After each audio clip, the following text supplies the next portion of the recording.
Hello everyone, welcome to ज्ञानम।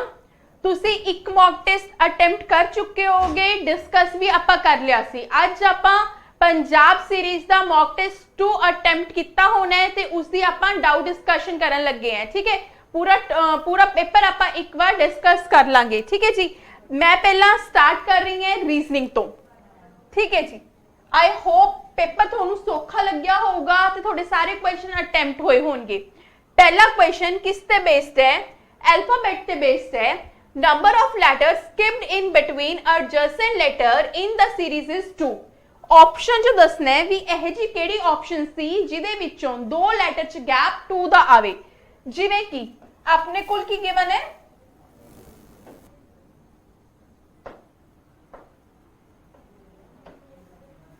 M P S V Y B E 13 16 missing की है 14 ते 15 17 18 ठीक है 19 20 21 22 2 the gap 23 24 25 2 the gap 26 1 position value 2 3 4 2 the gap है ना। दो लेटर जो बिटवीन है ऊपर स्किप करने हैं, इतने अपने स्किप हो गए। Answer is a, right. हाँ जी, नेक्स्ट देखो, next is coding decoding grouping of words का क्वेश्चन है। ठीक है जी, ਆਪਾਂ ਨੂੰ ਸ਼ੂਗਰ ਦਾ ਕੋਡ ਫਾਈंड ਕਰਨਾ ਹੈ। ਸ਼ੂਗਰ ਇੱਥੇ ਹੈ ਕਿਤੇ ਹੋਰ, ਇੱਥੇ ਸਾਲਟ ਇਜ਼ ਬੈਸਟ, ਸ਼ੂਗਰ ਇੱਥੇ ਹੈ ਹੀ ਨਹੀਂ। ਡਨ, ਕੀ ਕਰੀਏ, ਇਸ ਦਾ ਕੋਡ ਪਤਾ ਕਰ ਲੈਣੇ ਹੈ। ਇੱਥੇ ਕੀ ਕਾਮਨ ਹੈ? ਸੈਮ। ਇਸ ਦਾ ਕੋਡ ਕੀ ਹੋ ਗਿਆ? ਸੈਮ। ਨੈਕਸਟ ਮੈਨੂੰ ਬੈਡ ਦਾ ਮਿਲ ਜੇ, ਬੈਡ ਹੈ ਕਿਤੇ ਮੇਰੇ ਕੋਲ, ਬੈਡ। ਹੁਣ ਇੱਥੇ ਤੇ ਇੱਥੇ ਕੀ ਕਾਮਨ ਹੈ? ਮਿਨ, राइट। ते शुगर दा कोड की आएगा? TUN। क्लियर? हाँ जी। How many even numbers are there in the following sequence of numbers each of which is followed by odd number as well as preceded by even number। आपा even odd कढ़ना है, even odd, even odd, even odd, even odd। चार है ना, चार options नहीं है, answer is none of these. Next is if it is possible to make a meaningful word with the third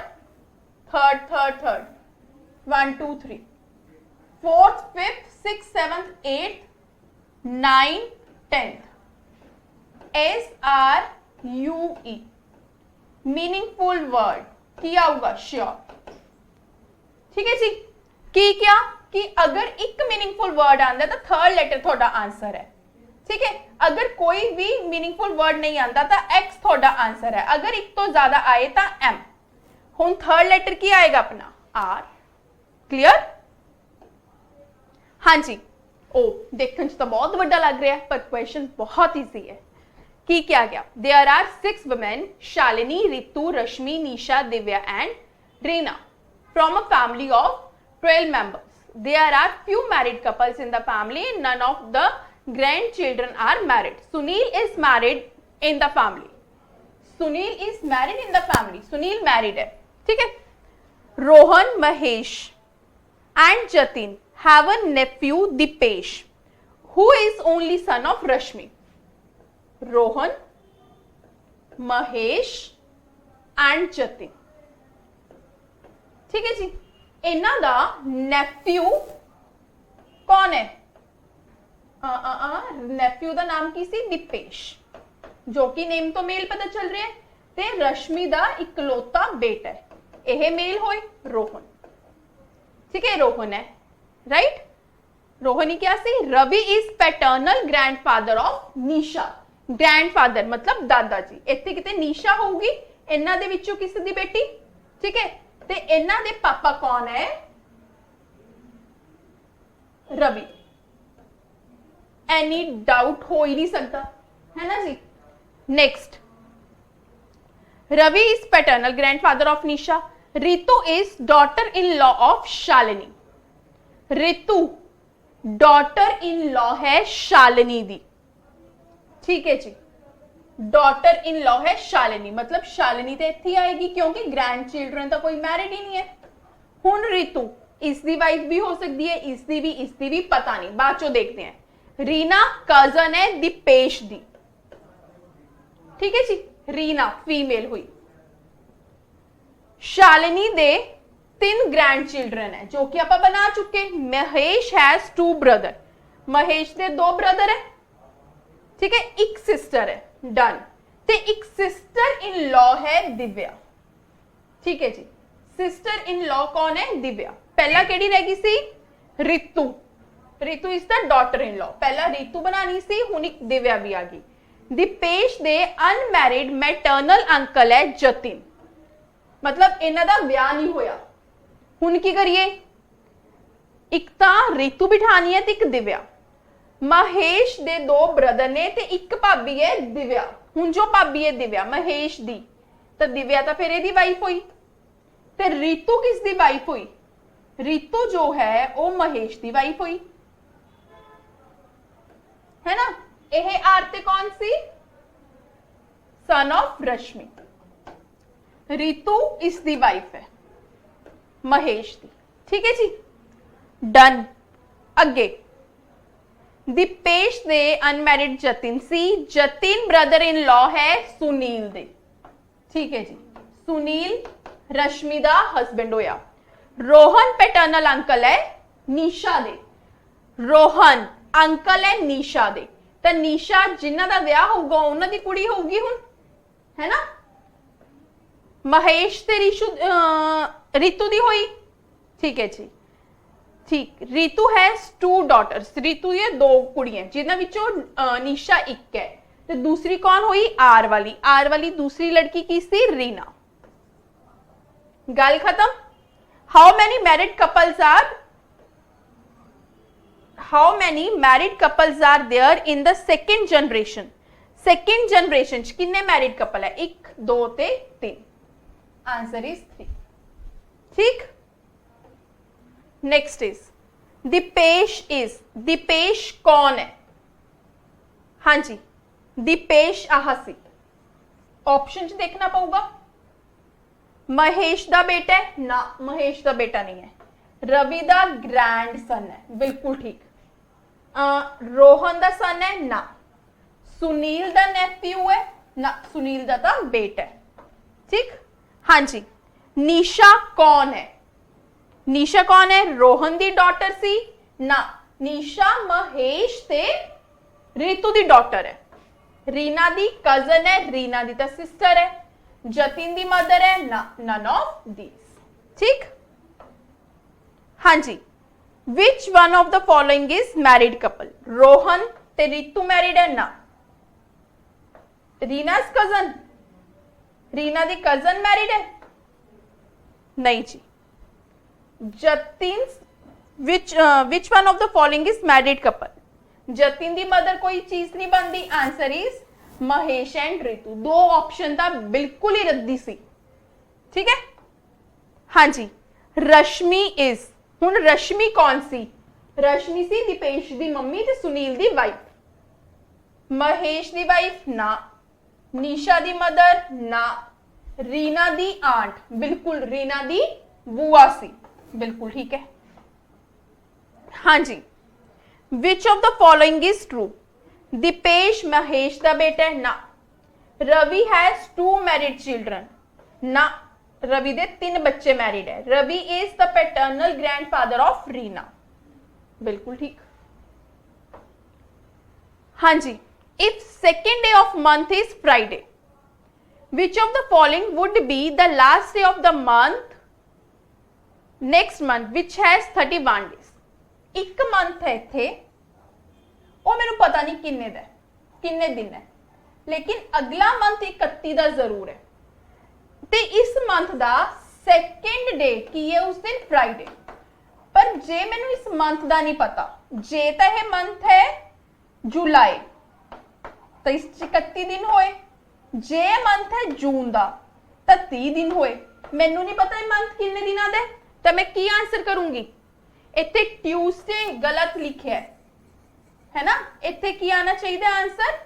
can not be determine, can not be determine. Answer is D, can not be determine. हाँ जी, syllogism. Some buckets are water, some buckets are water, all waters are paper, some papers are wood, some wood water दूर दूर है, some bucket wood दूर दूर है, some paper bucket common है, बिल्कुल ठीक। all bucket are paper, सारे दे सारे bucket paper दे अंदर ना। answer is only 3 follows, right? next is A motorist knows 4 different route, ठीक है जी, from Bristol to Birmingham, ठीक है जी, Bristol to Birmingham 4 route, from Birmingham to Sheffield he knows 3, ओहो, to SH 3, ठीक है जी।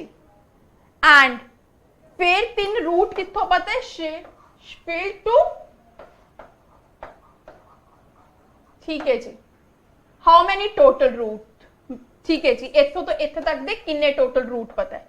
की करोगे? कुछ भी नहीं करोगे, मल्टीप्लाई किन्ने से पहला 4, 4 तो बाद 3, अच्छा नहीं फिर 2 है, सॉरी मैं थे 3 लिखता, 2 है, 2 24, आंसर इज डी, ठीक जी। हाँ जी, Namita walks 14 metre towards west, north east south west, 14 west च गया बंदा, ठीक है जी। कौन है? Namita.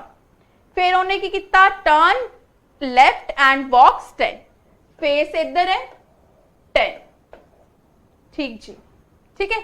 Again turning to her left and walk 14, हाँ जी, राइट इधर लेफ्ट इधर कितना चलिया फिर 40। Shortest distance between starting and present position, अगर आह 10 सी तो आ भी की होगी 10, ठीक जी।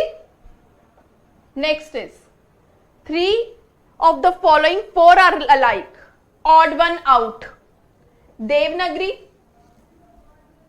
आशुलिपि, शॉर्ट हैंड, ठीक है जी। लैंग्वेज है, बाकी स्क्रिप्ट है, लैंग्वेज, ठीक है, देवनागरी लैंग्वेज, हाँ जी। नेक्स्ट देखो, सीटिंग अरेंजमेंट है, 5 फ्रेंड है, बेंच से बैठे हैं, ठीक है जी। A is sitting next to B, A B भी हो सकता है, B A B, C D भी हो सकता है, D C B, D is not sitting with E, 1 2 3 4 5, D ते ई ने इकट्ठे नहीं बहना, ठीक। Is on left end of the bench, 1 2 3 4 5, मैं बाय डिफॉल्ट नॉर्थ दी और फेस लिखता है, ठीक है जी।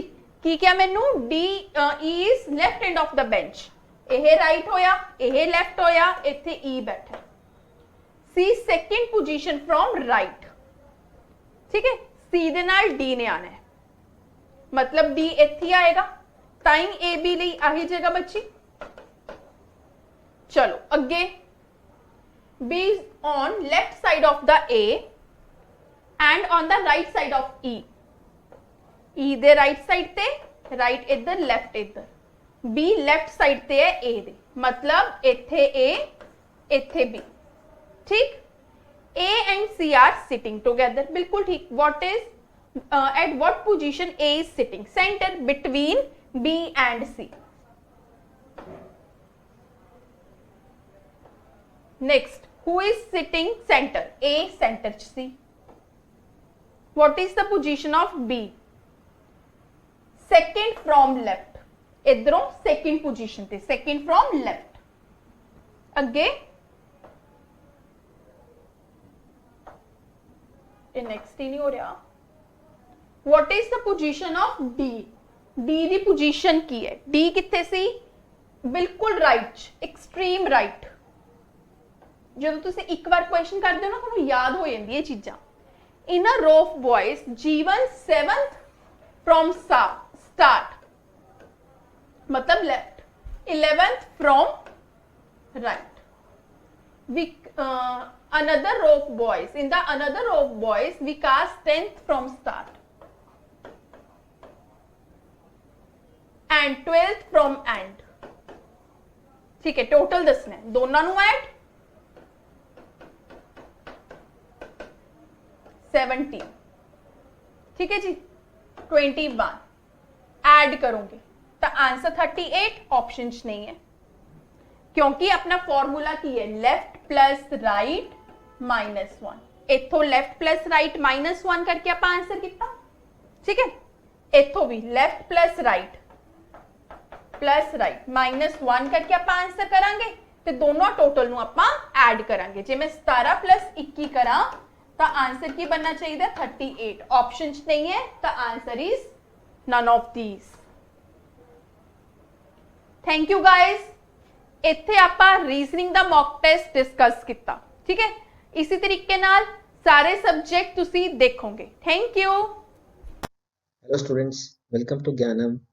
एंड अब हम डिस्कस करेंगे quant section mock test number 2 का पंजाब एग्जाम। राइट स्टूडेंट्स, इसका क्वांट सेक्शन का पहला जो क्वेश्चन है that is the average age of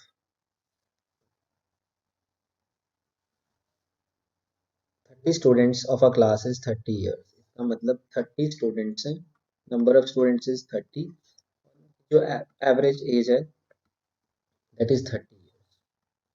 तो मैं एज्यूम कर लेता हूँ ना कि सभी लोग 30 पे ही बैठे हैं। ठीक है, अब क्वेश्चन है कि जब इनके साथ एक टीचर भी आ गया तो पूरी क्लास की जो एवरेज है वो 31 हो गई। मतलब जो स्टूडेंट 30 पे बैठे थे वो सब कितने पे आ चुके हैं? 31 पे। और जो टीचर आया वो भी 31 ही लेके आया है अपने लिए। ठीक है, इसका मतलब ये हुआ, कंसेप्ट क्या कहता है? कंसेप्ट कहता है कि टीचर ने सारे 30 वाले स्टूडेंट्स की वैल्यू 31 कर दी और खुद भी 31 पे आ गया। इसका मतलब ये हुआ कि टीचर जो था वो सबके लिए सरप्लस में 1 एक्स्ट्रा लेके आया था। सरप्लस में 1 एक्स्ट्रा लेके आया था। इसका मतलब 30 तो लाया ही लाया था जो उसने सबको बांट दी, और अपने लिए भी 31 लाया था। इसका मतलब टीचर की वैल्यू क्या होगी? 61 ईयर्स। राइट, तो आपका जो आंसर है दैट इज 61 ईयर्स। होपफुली आपको क्लियर है। नेक्स्ट क्वेश्चन पे, सेकंड क्वेश्चन पे, क्वांट सेक्शन का सेकंड क्वेश्चन है Xerox gives 1/3 of his capital to his eldest son and remainder to his wife। इसका मतलब 1/3 का जो 1/3 के बाद जो रिमाइंडर बचेगा वो 2/3 होगा। The son invests his portion in simple interest at 8% and his mother, इसका मतलब Xerox की wife, does the same at 11%. After 4 years, the accumulated interest will be what percent of Xerox total distributed capital? तो allegation लगा देते हैं। तो एक तरफ सन है, एक तरफ उसकी वाइफ है। तो सन को 1/3 मिला और वाइफ को 2/3, तो रेशो तो मैं 1:2 लिख सकता हूँ। जो सन है उसका रेट ऑफ इंटरेस्ट क्या है? 8%, जो उसने जिस पे पैसा लगाया, और जो वाइफ है उसने 11% पे लगाया। अब by the rule of alligation मान लेते हैं ओवरऑल जो है वो ओवरऑल इज X%। अब रूल ऑफ एलिगेशन लगा के हम बड़े आराम से इक्वेशन बना सकते हैं। इक्वेशन कैसे बनेगी? It will B x - 8 on 11 - x is equal to 2/1। जब हम इसको सॉल्व करेंगे तो देखेंगे कि आंसर क्या आएगा। ये पर ईयर की बात हो रही है अभी। क्रॉस मल्टीप्लाई करेंगे तो आएगा 22 - 2x is equal to x - 8। तो that means 30 is equal to 3x और x is equal to 10%। Right, पर आंसर 40% है क्योंकि वो 4 ईयर्स के लिए है। Right, okay, right. चलिए तो चलते हैं नेक्स्ट क्वेश्चन पे, question number 3। The difference between the ages of two persons is 10 years. 15 years ago, the elder one was twice as old as the younger one. इसका मतलब एक एल्डर पर्सन है और एक यंगर पर्सन है, ठीक है, और इनका जो डिफरेंस है एजेस का वो कितना गिवन है हमें, 10 ईयर्स। और आपको पता होना चाहिए कि जो एज डिफरेंस है वो हमेशा कांस्टेंट रहता है। क्वेश्चन कहता है 15 साल पहले 15 ईयर्स अगो जो एल्डर था वो यंगर वन का ट्वाइस था। अब ध्यान से सुनो, जो एल्डर है वो यंगर का ट्वाइस है और उनमें एज डिफरेंस आज 10 है, तो उस टाइम पे तो 10 ही था ना, ठीक है, तो रेशो 2:1 तो 2 और 1 में कितने का डिफरेंस है, 1 का, 1 10 के बराबर है। तो यंगर वन 10 ईयर्स था यहाँ पे और एल्डर वन था 20 ईयर्स यहाँ पे, ये 15 साल पहले की बात है। क्वेश्चन कहता था present age of the elder person is, elder person यहाँ पे 20 है तो 15 साल आगे आते आता कितना हो जाएगा, 35 ईयर्स। इसका मतलब जो उसकी प्रेजेंट एज है दैट इज 35 ईयर्स, राइट। चलिए आगे चलते हैं नेक्स्ट क्वेश्चन पे, क्वेश्चन नंबर 4।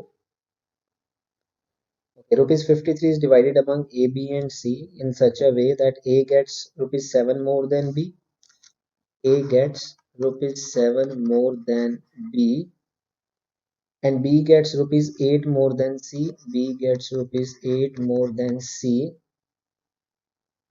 right? और जो तीनों को जो टोटल पैसा मिला है that is A plus B plus C is 53. So find their shares. आपको उनके शेयर्स पता करने हैं, इनफैक्ट उनकी रेशियो पता करनी है, राइट। तो बड़ा सिंपल है, 3 इक्वेशन और 3 वेरिएबल है। पहले क्या करते हैं, हम सबको ए में कन्वर्ट कर देते हैं। इस इक्वेशन में ए को एज इट इज रहने देंगे, प्लस बी की जगह मैं क्या लिख सकता हूँ, बी की जगह मैं लिख सकता हूँ A-7, क्योंकि A is equal to 7 plus B.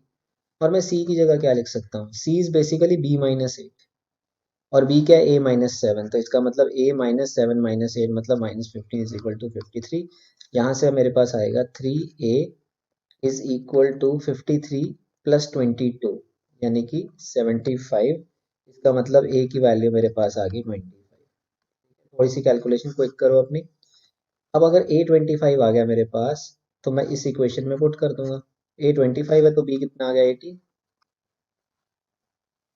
B आ गया 18। और अगर बी मेरे पास 18 आ गया तो सी कितना आएगा 10, ठीक है। तो अब मेरे पास आंसर आ गया 25:18, right. Hopefully this is clear. Next question पे, fifth one. ABC entered into partnership, right? And their capitals are in the ratio 1/3 is to 1/4 is to 1/5. A withdraws half of his capital at the end of 4 months. Then what is out of the total annual profit of 847, what is the share of A? तीन partners हैं A, B, C। उन्होंने किस ratio में invest किया, 1/3, 1/4 and 1/5।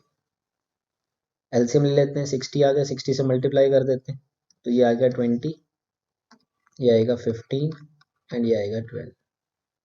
Now the question is, A जो है उसने half capital withdraw कर ली at the end of 4 months, मतलब उसने पहले 4 मंथ के लिए तो अपनी कैपिटल रखी 20 प्लस 8 मंथ के लिए कितनी कर दी उसने, हाफ यानी कि 10।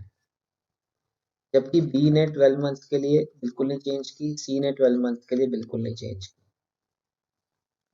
तो जो रेशियो बनेगी इनकी कैपिटल की, it will B 80 plus 80 160, ratio 15 into 690 that's 180 और ये 140, राइट। ये जो रेशियो आएगी इसको जब आप सिंप्लीफाई करेंगे, ठीक है, 160 180 एंड 144 को जब आप सिंप्लीफाई करेंगे that ratio would come out to be 40 45, मैं 4 से कैंसिल कर रहा हूँ सीधा, 36, जिनका टोटल बनेगा 121, राइट। इसका जो टोटल बनेगा, क्योंकि यही प्रॉफिट की रेशियो है, अगर ये इन्वेस्टमेंट इनटू टाइम की रेशियो है तो यही प्रॉफिट की रेशियो है, राइट। तो प्रॉफिट जो होगा वो इस रेशियो में बटेगा, तो 40 plus 45 plus 36 is 121 which is equivalent to 847, क्योंकि टोटल प्रॉफिट 847 है, 1 की वैल्यू 7 हो जाएगी। अगर 1 की वैल्यू 7 है तो ए का शेयर पता कर सकते हो आप बड़े आराम से 40 से मल्टीप्लाई करके, so that will be 280, right. So the A share is 280, answer is 280, right. चलिए जी, होपफुली ये क्वेश्चन भी क्लियर है। चलते हैं sixth one. Sixth is from the salary of an officer 10% is deducted as house rent. इसको हम tree बना के कर लेते हैं जैसे एज यूजुअल करते हैं। तो टोटल सैलरी मान लो ऑफिसर की 100 रुपीज, तो रेंट कितना हो जाएगा, रेंट हो जाएगा 10%, यानी कि 10 रुपीज। 15% ऑफ द रेस्ट ही spend on children's education. Now rest कितना है, रेस्ट इज 90, उसका 50% यानी कि 10% और 5% दैट इज 13.5। ये किस पे चला गया, चिल्ड्रंस एजुकेशन पे। एंड 10% ऑफ द बैलेंस, यहाँ से जो बैलेंस निकलेगा, यहाँ से जो बैलेंस निकलेगा पहले वो देखना पड़ेगा हमें कितना होगा। तो 80 एंड देन 377 एंड देन 76.5। इसका भी 10%, इसका भी जो 10% है वो क्लोथ्स पे चला जाएगा, clothes, that is 7.65। Okay, after this complete expenditure he is left with 1377, right. तो जब 76.5 में से 7.65 भी चला जाएगा तो इट विल बी 6, यहाँ पे क्या बचेगा, 76.5 माइनस 7.65,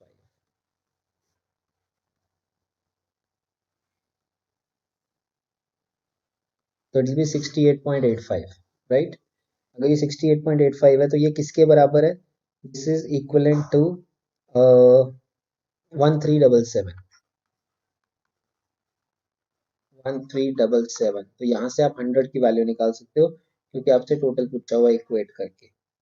तो that will come out to be 2000, right. तो 1 की वैल्यू आएगी 1377 अपॉन 68.85, और 100 की वैल्यू कैसे आएगी, इंटू 100 करके, so that will be twice. Answer आएगा 20 टाइम्स है ये, तो आंसर आएगा 2000। That is the answer. It is also clear to you. Question number 7 पे चलते हैं। A owns a house worth rupees 10,000. He sells it to B at a profit of 10% based on the worth of the house, and then B sells the house back to A at a loss of 10%. In the whole transaction, just find out A gets what. No profit, no loss, या profit of 1,000 या profit of 11,000, right. तो इसको बड़ा simply वे में करते हैं कि A ने कितना रिसीव किया, A ने कितना रिसीव किया, आप ये देखो 11,000, और A ने कितना पे किया, A ने पे कितना किया, इट इज 9,900, 9,900, राइट। तो हम बड़े आराम से देख सकते हैं कि रिसीव कितना किया 11,000, और उसमें से जब हम सब्ट्रैक्ट करेंगे 9,900, इट विल 0 0 1100, तो इसका मतलब it is a profit of 1100, that's the correct answer. 8th पे चलते हैं। बस हमने बैलेंस देख लिया कि उसको मिला कितना और गया कितना उसकी जेब से, बस। चलते हैं 8th क्वेश्चन पे। So the difference between CI and SI on a sum of money lent for 2 years at 10% is 40. The sum is, बड़ा सिंपल सा क्वेश्चन है, सीधा सीधा फॉर्मूला स्टेट एग्जाम के लिए, principal is equal to difference into 100 divided by rate का whole square. ज़्यादा detail में नहीं जाना हमने इसमें, सीधा फॉर्मूला है ये, रट लो 2 साल के लिए। प्रिंसिपल मैंने पता करना है, डिफरेंस 40 है, 100 अपॉन रेट ऑफ इंटरेस्ट है 10% divide by 10 whole square, 0 cut गया, 10 का स्क्वायर 100, तो आंसर आएगा 4000। 4000 is the correct answer, right. चलते हैं 9th क्वेश्चन पे। ये 8th वाला तो बिल्कुल स्ट्रेट फॉरवर्ड एप्लीकेशन की फॉर्मूले की। 9th पे चलते हैं। A train covers a distance in 50 minutes if it runs at a speed of 48 kilometre per hour. The speed at which the train must run to reduce the time journey to 40 minute. ठीक है, तो एक train है, तीन situation, 3 चीजें हम consider करेंगे, speed, distance and time. छोटा सा टेबल बना लेंगे, उसमें सारी चीज प्रेजेंट कर देंगे। क्वेश्चन है, अगर ट्रेन 48 किलोमीटर पर आवर की स्पीड पे जाए, 48 किलोमीटर पर आवर की स्पीड पे जाए तो वो 50 मिनट्स लेती है, राइट। अगर ट्रेन ने 40 मिनट्स लेने हैं तो उसे कितने की स्पीड पे जाना पड़ेगा, कितने की स्पीड पे जाना पड़ेगा, right. The speed at which the train should run to reduce the time journey to 40 minutes. Now distance तो कांस्टेंट ही है ना, तो अब देखो ध्यान से, बड़ा सिंपल है। टाइम की रेशियो आपको नजर आ रही है 5:4, तो स्पीड की रेशियो क्या बनेगी 4:5। तो कैन आई से 4 की वैल्यू 48 है तो 1 की वैल्यू 12 है, तो 5 की वैल्यू कितनी होगी 60 किलोमीटर पर, राइट। राइट, चलते हैं 10th क्वेश्चन पे। Move to question number 10। A train takes 5 seconds to pass an electric pole. If the length of the train is 120 meter, then the time taken by it to cross a railway platform 180 meter long. अब एक train है, वो एक पोल को cross करती है। मान लेते हैं ट्रेन की लेंथ है एल मीटर। ठीक है, अगर वो ट्रेन पोल को क्रॉस करती है तो डिस्टेंस तो एल मीटर ही हुआ ना, क्योंकि पोल को क्रॉस करना मतलब अपने आप को क्रॉस करना। और कितनी देर में? 5 सेकेंड्स में। ठीक है, ये टाइम हो गया। और इसका मतलब मैं ट्रेन की स्पीड निकाल सकता हूँ। ट्रेन 5 सेकेंड्स में इलेक्ट्रिक पोल को क्रॉस करती है, right. Okay, the length of the train is 120 metre. Okay, I am sorry, train की जो लेंथ है वो आपको गिवन है 120 मीटर्स। क्वेश्चन और इजी हो गया जी। It is 120 metre. इसका मतलब जो ट्रेन की स्पीड है, speed is equal to distance upon time, that is 24 metre per second. अब क्वेश्चन कहता है इसी ट्रेन ने, 120 मीटर लंबी ट्रेन ने एक रेलवे प्लेटफॉर्म को क्रॉस करना है जिसकी लेंथ 180 मीटर है, राइट। 180 मीटर है तो टोटल डिस्टेंस कितना हो जाएगा इस टाइम पे? फिर 300 मीटर। और ट्रेन की स्पीड से चल रही है 24 मीटर पर सेकेंड पे, तो टाइम कितना लगेगा? Distance upon speed, 300 upon 24 seconds, right. तो 300 अपॉन 24 सेकेंड्स, आप अपना आंसर देख सकते हो। It will be 7/1/2। No, not 7/1/2, it is 12/1/2। It is 12/1/2।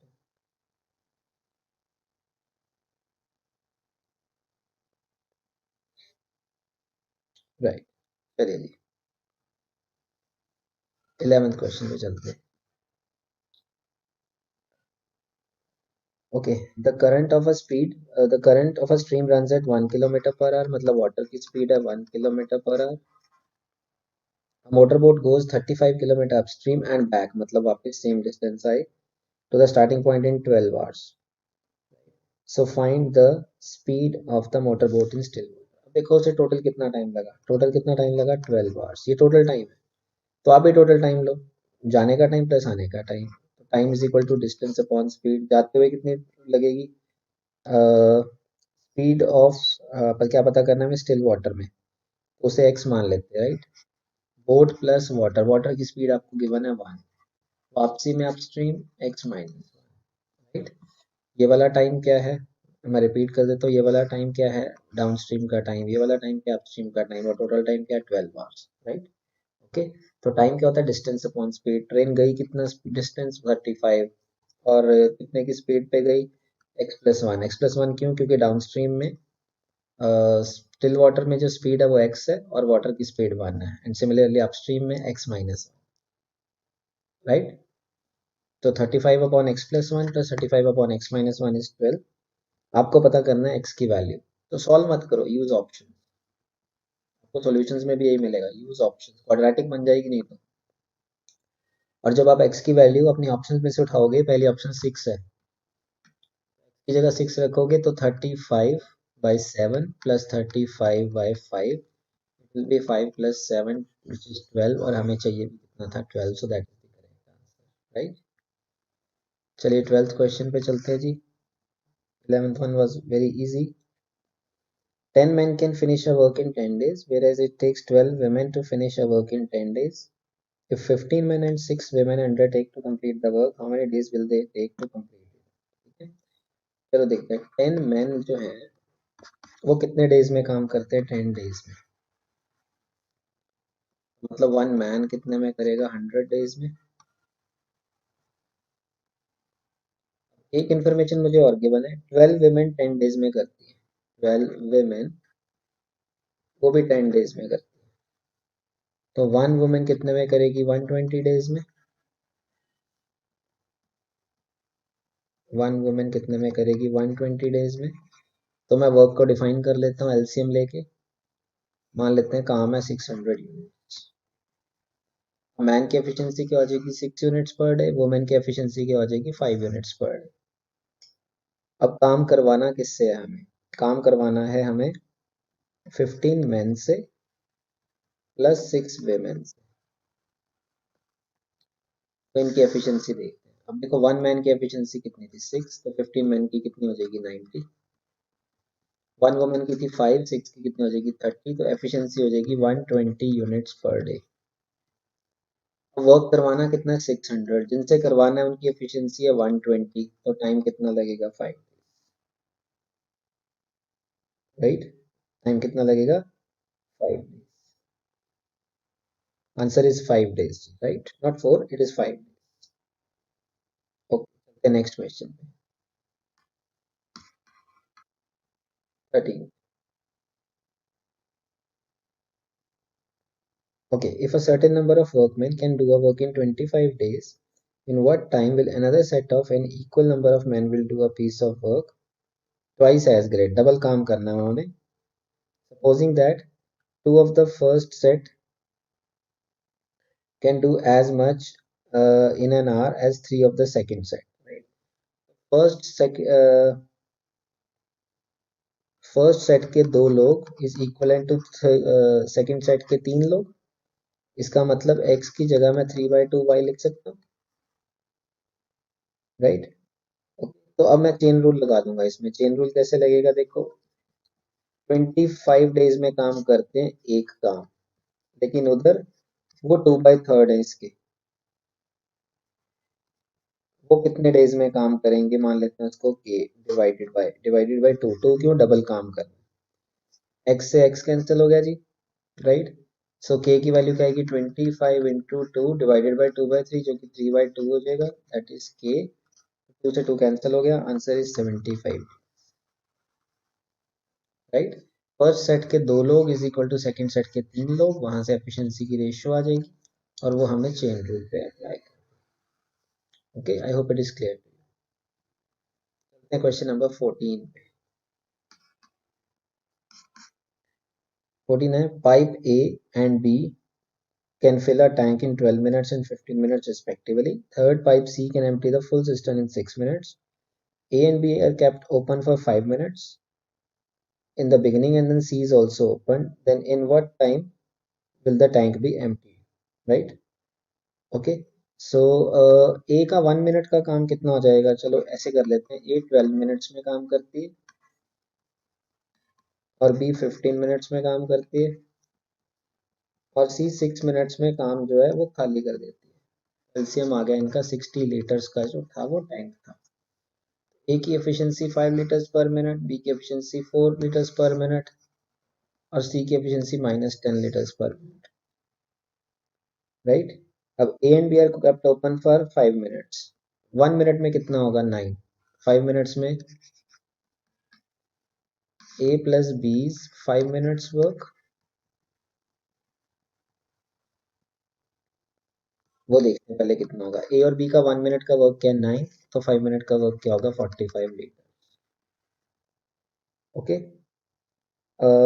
In the beginning and then C is also open. अब जब सी भी आ जाएगा, सी भी आ जाएगा तो काम कितना हो जाएगा, नेट रिजल्ट क्या हो जाएगा 5 प्लस 5 प्लस 4 -10 दैट इज -1। तो अब जो काम होगा वो नेगेटिव हो जाएगा, A plus B plus C is 1 minute work, वो देखो आप कितना, दैट इज -1 लीटर। लेकिन टैंक तो अभी 45 लीटर भरा हुआ है, कैपेसिटी 60 है लेकिन भरा तो 45 है ना, तो 45 को खाली करने में कितना टाइम लगेगा, 1 लीटर को खाली करने में 1 मिनट लगता है, तो 45 लीटर को खाली करने में कितने मिनट्स लगेंगे 45। I hope this is clear to you now, right. चलते हैं नेक्स्ट क्वेश्चन पे जी।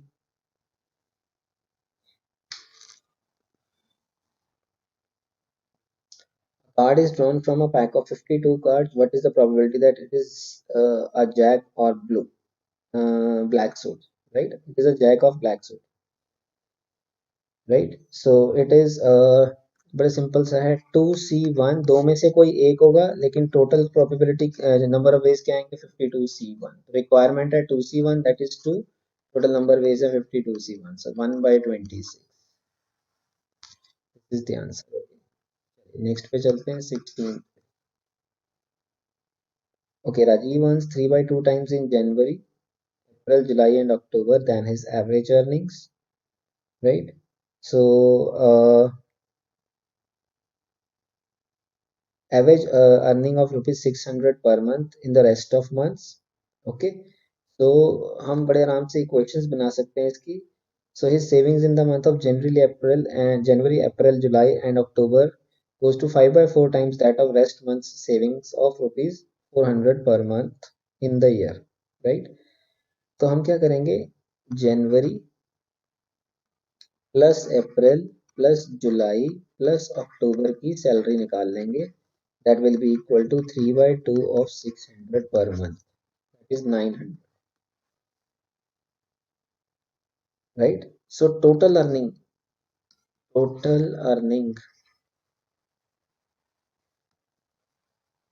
for 1 year is equal to 4 times 900 plus 8 times 600, that is equal to 3600 plus 4800, that is 8400, right? उसके बाद बात करते हैं सेविंग्स की. सेविंग्स कितनी हो जाएंगी टोटल? सबसे पहले सेविंग होगी 5/4 400 आपको गिवन है. ये पहले 8 मंथ्स की है, राइट? इंटू 4 करना पड़ेगा, पहले 4 मंथ्स की है इनफैक्ट ये, plus 8 times 400. So it will be 500 times 4, that is 2000, plus 3200, that is 5200. ये टोटल सेविंग है. तो एवरेज एक्सपेंडिचर, पहले तो एक्सपेंडिचर निकालते हैं कितना होगा पूरे साल का. It will B 8400 minus 5200, that is 0 then 3200. so average expenditure कितना होगा, 3200 divided by 12 पूरे साल का, it will be 267 approximately. You can mark the answer as 266.66, right? ये approximate आंसर निकाला. ओके, चलते हैं 17 नंबर क्वेश्चन में. 17th क्वेश्चन क्या है? A vessel contains 5 parts of milk and 3 parts of water.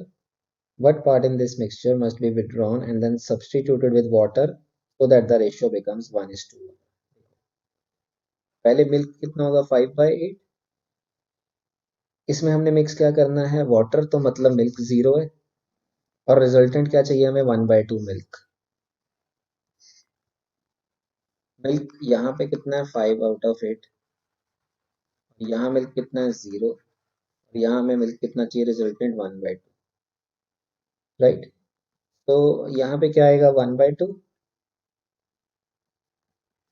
यहाँ कितना आ जाएगा, 5/8 और 4/8 का जो डिफरेंस है, दैट इज 1/8. 4 रेशियो का मतलब जो टोटल होगा वो कितना हो जाएगा, 5 हो जाएगा. 5 parts, 4 plus 1 5 parts. So answer कितना होगा, कितना रिप्लेस हुआ वो मिल्क. मिल्क कितना डाला, ऑब्वियसली बात है जितना वाटर निकाला, तो 1 निकाला 5 में से, तो आंसर इज 5, 1/5, राइट? 4 तो मिल्क था और 1 वाटर था. 1 वाटर था, इसका मतलब ये हुआ कि जब वाटर डाला, ये उतना ही वाटर डाला जितना मिल्क निकाला था. So that is 4 plus 1 5 parts में से 1 पार्ट, दैट इज 1/5, राइट? चलिए चलते हैं 18. The age of father 10 years ago was thrice the age of his son. Father की जो एज है 10 years ago, it was thrice age of his son. तो जो फादर है वो थ्राइस है सन, 10 साल पहले. एंड 10 years hence, फादर जो है वो सन का ट्वाइस है. तो जो रेशियो है वो कैसे निकलेगी, अब 3 और 1 का जो डिफरेंस है वो 2 है, और 2 और जो 1 का है वो 1 है. आप क्रॉस मल्टीप्लाई कर दो, तो आप 2 से मल्टीप्लाई कर दो इसको, ये कितना आ जाएगा, 4:2, और वो एज इट इज रहेगी. सो 3 वाला 4 हो जाएगा, 1 वाला 2 हो जाएगा. 1 का गैप है रेशियो का, जो 20 ईयर्स के बराबर है. 1 का गैप है वो 20 ईयर्स के बराबर है. तो अगर 1 की वैल्यू 20 है, तो ये 20 ईयर्स हो जाएगा, और ये 60 ईयर्स हो जाएगा. 10 साल आगे आके ये 70 और 30 हो जाएगा. प्रेजेंट एज इज 70, और हमसे रेशियो पूछिए. So answer is 7:3.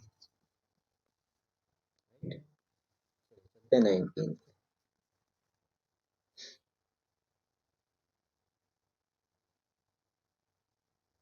Okay, the ratio of two numbers is 3:4 and their sum is 420. दो numbers हैं A और B, उनकी ratio है 3:4 और उनका जो sum है वो 420 है. Find the greater of the two numbers. Now 3 plus 4 is 7. 7 की value is 420. 1 की value is 60. और अगर 1 की value 60 है तो greater number कौन सा होगा? 4. Right?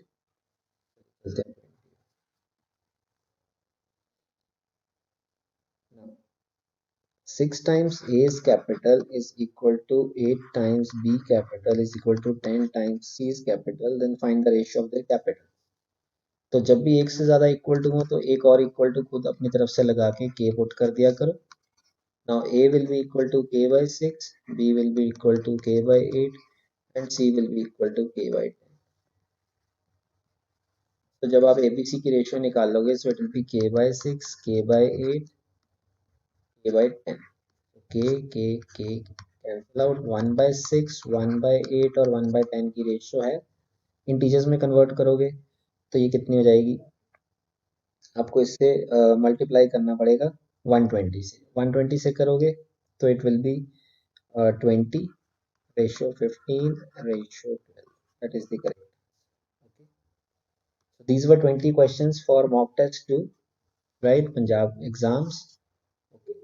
So hopefully आपको क्वेश्चन सारे समझ में आए होंगे, राइट? और अगले मॉक के लिए आप और अच्छे से प्रिपेयर करेंगे. तो मिलते हैं नेक्स्ट मॉक में. Thank you very much. See you in the next mock.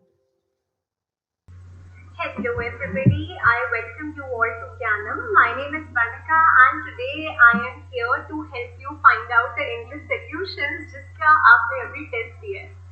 I hope कि आप सारे लोगों का टेस्ट बहुत अच्छा हुआ होगा और अगर आपको लेट्स से किसी भी वर्ड मीनिंग में कंफ्यूजन है, कहीं और कंफ्यूजन है, तो लेट्स डिस्कस कि अगर उसके आंसर्स हम करेक्ट देखना चाहें तो वो करेक्ट आंसर्स क्या होंगे. देखिए सबसे पहला क्वेश्चन हमारे पास क्या था? The question was of active voice and passive voice. A sentence has been given. Out of the four alternatives select the one which best expresses the same sentence in active passive voice. ठीक है, question क्या था? They say that there are living beings on Mars. अच्छा, पिछले chapter में मैंने आपको क्या बताया था कि जब भी हमारे पास कुछ ऐसा सेंटेंस हो, दे हो, they expect, they say, तो उनको हम किस में चेंज करते हैं? it is said, it is expected, it is hope. मतलब अगर मैं इसकी करेक्शन देखना चाहूँ तो they said का क्या बनेगा? it is said बनेगा, है ना? it is said वाले दो ऑप्शंस हैं मेरे सामने, B and D. Now what we have to do? We have to read the complete sentences.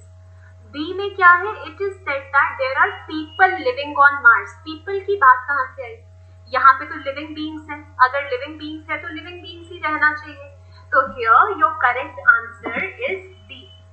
ठीक है, I hope I am clear till here कि करेक्ट आंसर यहाँ पे क्या आएगा? डी आएगा. अगला देखिए, choose the word which is closest to the same in meaning. ठीक है, क्लोजेस्ट मतलब यहाँ पे हमें क्या बताना है? सिनोनिम बताना है इसका. Word is condone. ठीक है, कंडोन का मतलब क्या होता है कि मान लो किसी की गलती किसी ने की है ना, कोई गलती की है, उससे कोई बुरी चीज हो गई, तो उसको एक्सेप्ट कर लो, उसको अनदेखा कर दो. ठीक है, इग्नोर नहीं करना, उसकी गलती को ओवरलुक करना इज कंडोन. ठीक है, बेसिकली लेट्स से कि आपने कोई गलती कर दी, मैंने उस चीज को एक्सेप्ट कर लिया, मैंने कहा कि चलो ठीक है यार, इस गलती को नहीं छोड़ो, आगे देखते हैं. मैंने उस गलती को मैं भूली नहीं, मैंने आपको माफ नहीं किया, मैंने इग्नोर नहीं किया, लेकिन मैंने उसको ओवरलुक कर दिया कि जो है ठीक है. ठीक है, तो उसका सिनोनिम हमारा क्या बना? ओवरलुक. नेक्स्ट क्वेश्चन देखिए, ऑपोजिट करना है यहाँ पे. मैमथ. अगर आपको पता हो मैमथ क्या होते थे? पुराने जमाने में जो बड़े बड़े एलिफेंट्स होते थे ना, जिनकी बहुत लंबे लंबे उनके टीथ होते थे, है ना, ह्यूज एनिमल्स, उनको हम क्या बोलते थे? मैमथ बोलते थे. तो मैमथ का मीनिंग आज के टाइम पे क्या है? ह्यूज है. सिग्निफिकेंस का मतलब भी क्या होता है? ज्यादा होता है ना. देन इफ आई से क्वाइट, क्वाइट का मतलब ये होता है वेरी या परफेक्टली या कंप्लीटली. तो इसका आंसर हमारा क्या आएगा? स्मॉल, क्योंकि हमें ऑपोजिट मार्क करना है. इन तीनों का जो मीनिंग है वो मैमथ से है छोटा। नेक्स्ट वर्ड, नेक्स्ट क्वेश्चन देखिए, in these questions 4 alternatives are given for idioms and phrase। मतलब हेल्टर स्केल्टर का मुझे क्या बताना है, इस idiom का मुझे मीनिंग बताना है। सबसे पहले तो जब आप फंस जाओ, कई बार आपका जो आंसर है ना वो सेंटेंस को पढ़ के ही आ जाएगा। For example, as the bomb exploded people ran helter skelter. जब बॉम्ब फटेगा तो लोग कैसे होंगे, लोग हबड़ा दबड़ी में बहुत तेज इधर उधर भागेंगे। ठीक है, तो हेल्टर स्केल्टर का गाइस मीनिंग क्या होता है, इन डिसऑर्डरली हेस्ट। हेस्ट का मतलब है जल्दबाजी। अगर आप जल्दबाजी में मार्केट जा रहे हैं, है ना, तो यू आर इन हेस्ट, आप जल्दी जल्दी जा रहे हो लेकिन स्टिल देख के जा रहे हो। डिसऑर्डरली हेस्ट का किसी को कुछ नहीं पता कौन कहाँ जा रहा है कहाँ नहीं जा रहा, बस लोग भागे जा रहे हैं, दौड़े जा रहे हैं, बहुत ज्यादा केओस हो गया है। तो helter skelter is also related to chaos. ठीक है, केओस से रिलेटेड है हेल्टर स्केल्टर, कि बहुत ज्यादा हबड़ा दबड़ी हो जाना। ठीक है, तो उसको हम क्या बोलेंगे, डिसऑर्डरली हेस्ट। हेस्ट का मतलब क्या होता है, जल्दबाजी। ठीक है, I hope I am clear till here. Okay, next comes government by the nobles. अब देखो, जो नोबल पीपल होते हैं उनको हम क्या कहते हैं, noble people are also known as aristocrats. ठीक है, नोबल्स कौन होते हैं, एरिस्टोक्रेट्स भी हम उनको बोलते हैं। तो if I want to talk about उन लोगों की गवर्नमेंट, तो वो हम किसको बोलेंगे, एरिस्टोक्रेसी। मोनार्की का मतलब क्या होता है, monarchy means basically it means one ruler. ठीक है, जो किंग रूल होता है उसको हम मोनार्की कह देते हैं। Autocracy is government by the self और अ सिंगल रूलर। ये क्या हो गया, रूल ऑफ अ किंग। ये क्या हो गया, one ruler. Plutocracy is ruler, जो वेल्दी लोगों की गवर्नमेंट होती है, कि जब कोई जगह है वहां पे वेल्दी लोग वहां की सत्ता संभालते हैं, गवर्नेंस संभालते हैं, उनको हम क्या कहते हैं, प्लूटोक्रेसी कहते हैं। And aristocracy is government by the nobles. I hope यहाँ तक आप लोगों को क्लियर हो गया है, कोई डाउट नहीं है। It is very easy till here. ठीक है, यहाँ तक और गलती भी नहीं होनी चाहिए थी, अगर हो गई चलो कोई बात नहीं। देन हमारे पास यहाँ क्या था, पैसेज था 2 मार्क्स का, 2 क्वेश्चंस का। Let's read the passage and then let's give the answers. I was at the shop early. He was standing behind the counter, and as soon as I saw him, I knew that there would be some unpleasantness. मैं shop पर जल्दी गया, मैंने देखा कि वो counter के पीछे खड़ा हुआ था, और जैसे ही मैंने देखा ना, मुझे पता लग गया कि यहाँ पे ना मतलब कोई चीज ऐसे बुरी होने वाली है, कुछ ना कुछ अनप्लेजेंट होने वाला है। Mr. Hickson is never at his best unshaven, in slippers and braces and smoking on the empty stomach। मतलब जो मिस्टर हिक्सन थे वो अनशेवन थे, है ना, स्लिपर्स पहनी हुई थी, चप्पलें पहनी हुई थी, ब्रेसेस लगे थे, और खाली पेट मतलब वहां खड़े हुए वो स्मोकिंग कर रहे थे। जो शॉप का एटमॉस्फेयर था वो काफी हेवी था, मतलब भारी सा एटमॉस्फेयर था, कोई कुछ हंस नहीं रहा था, कोई कुछ ज्यादा बोल नहीं रहा था। ठीक है, एंड वहां पे क्या थी, वहां पे किस चीज की स्मेल थी, फ्रेश न्यूज़पेपर की, जैसे इंक की स्मेल होती है वो थी वहां पर। जहां एक के ऊपर एक न्यूज़पेपर्स रखे हुए थे, मैगजीन काउंटर पे अच्छे से थी, and Hickson and the boy were making up the daily mail.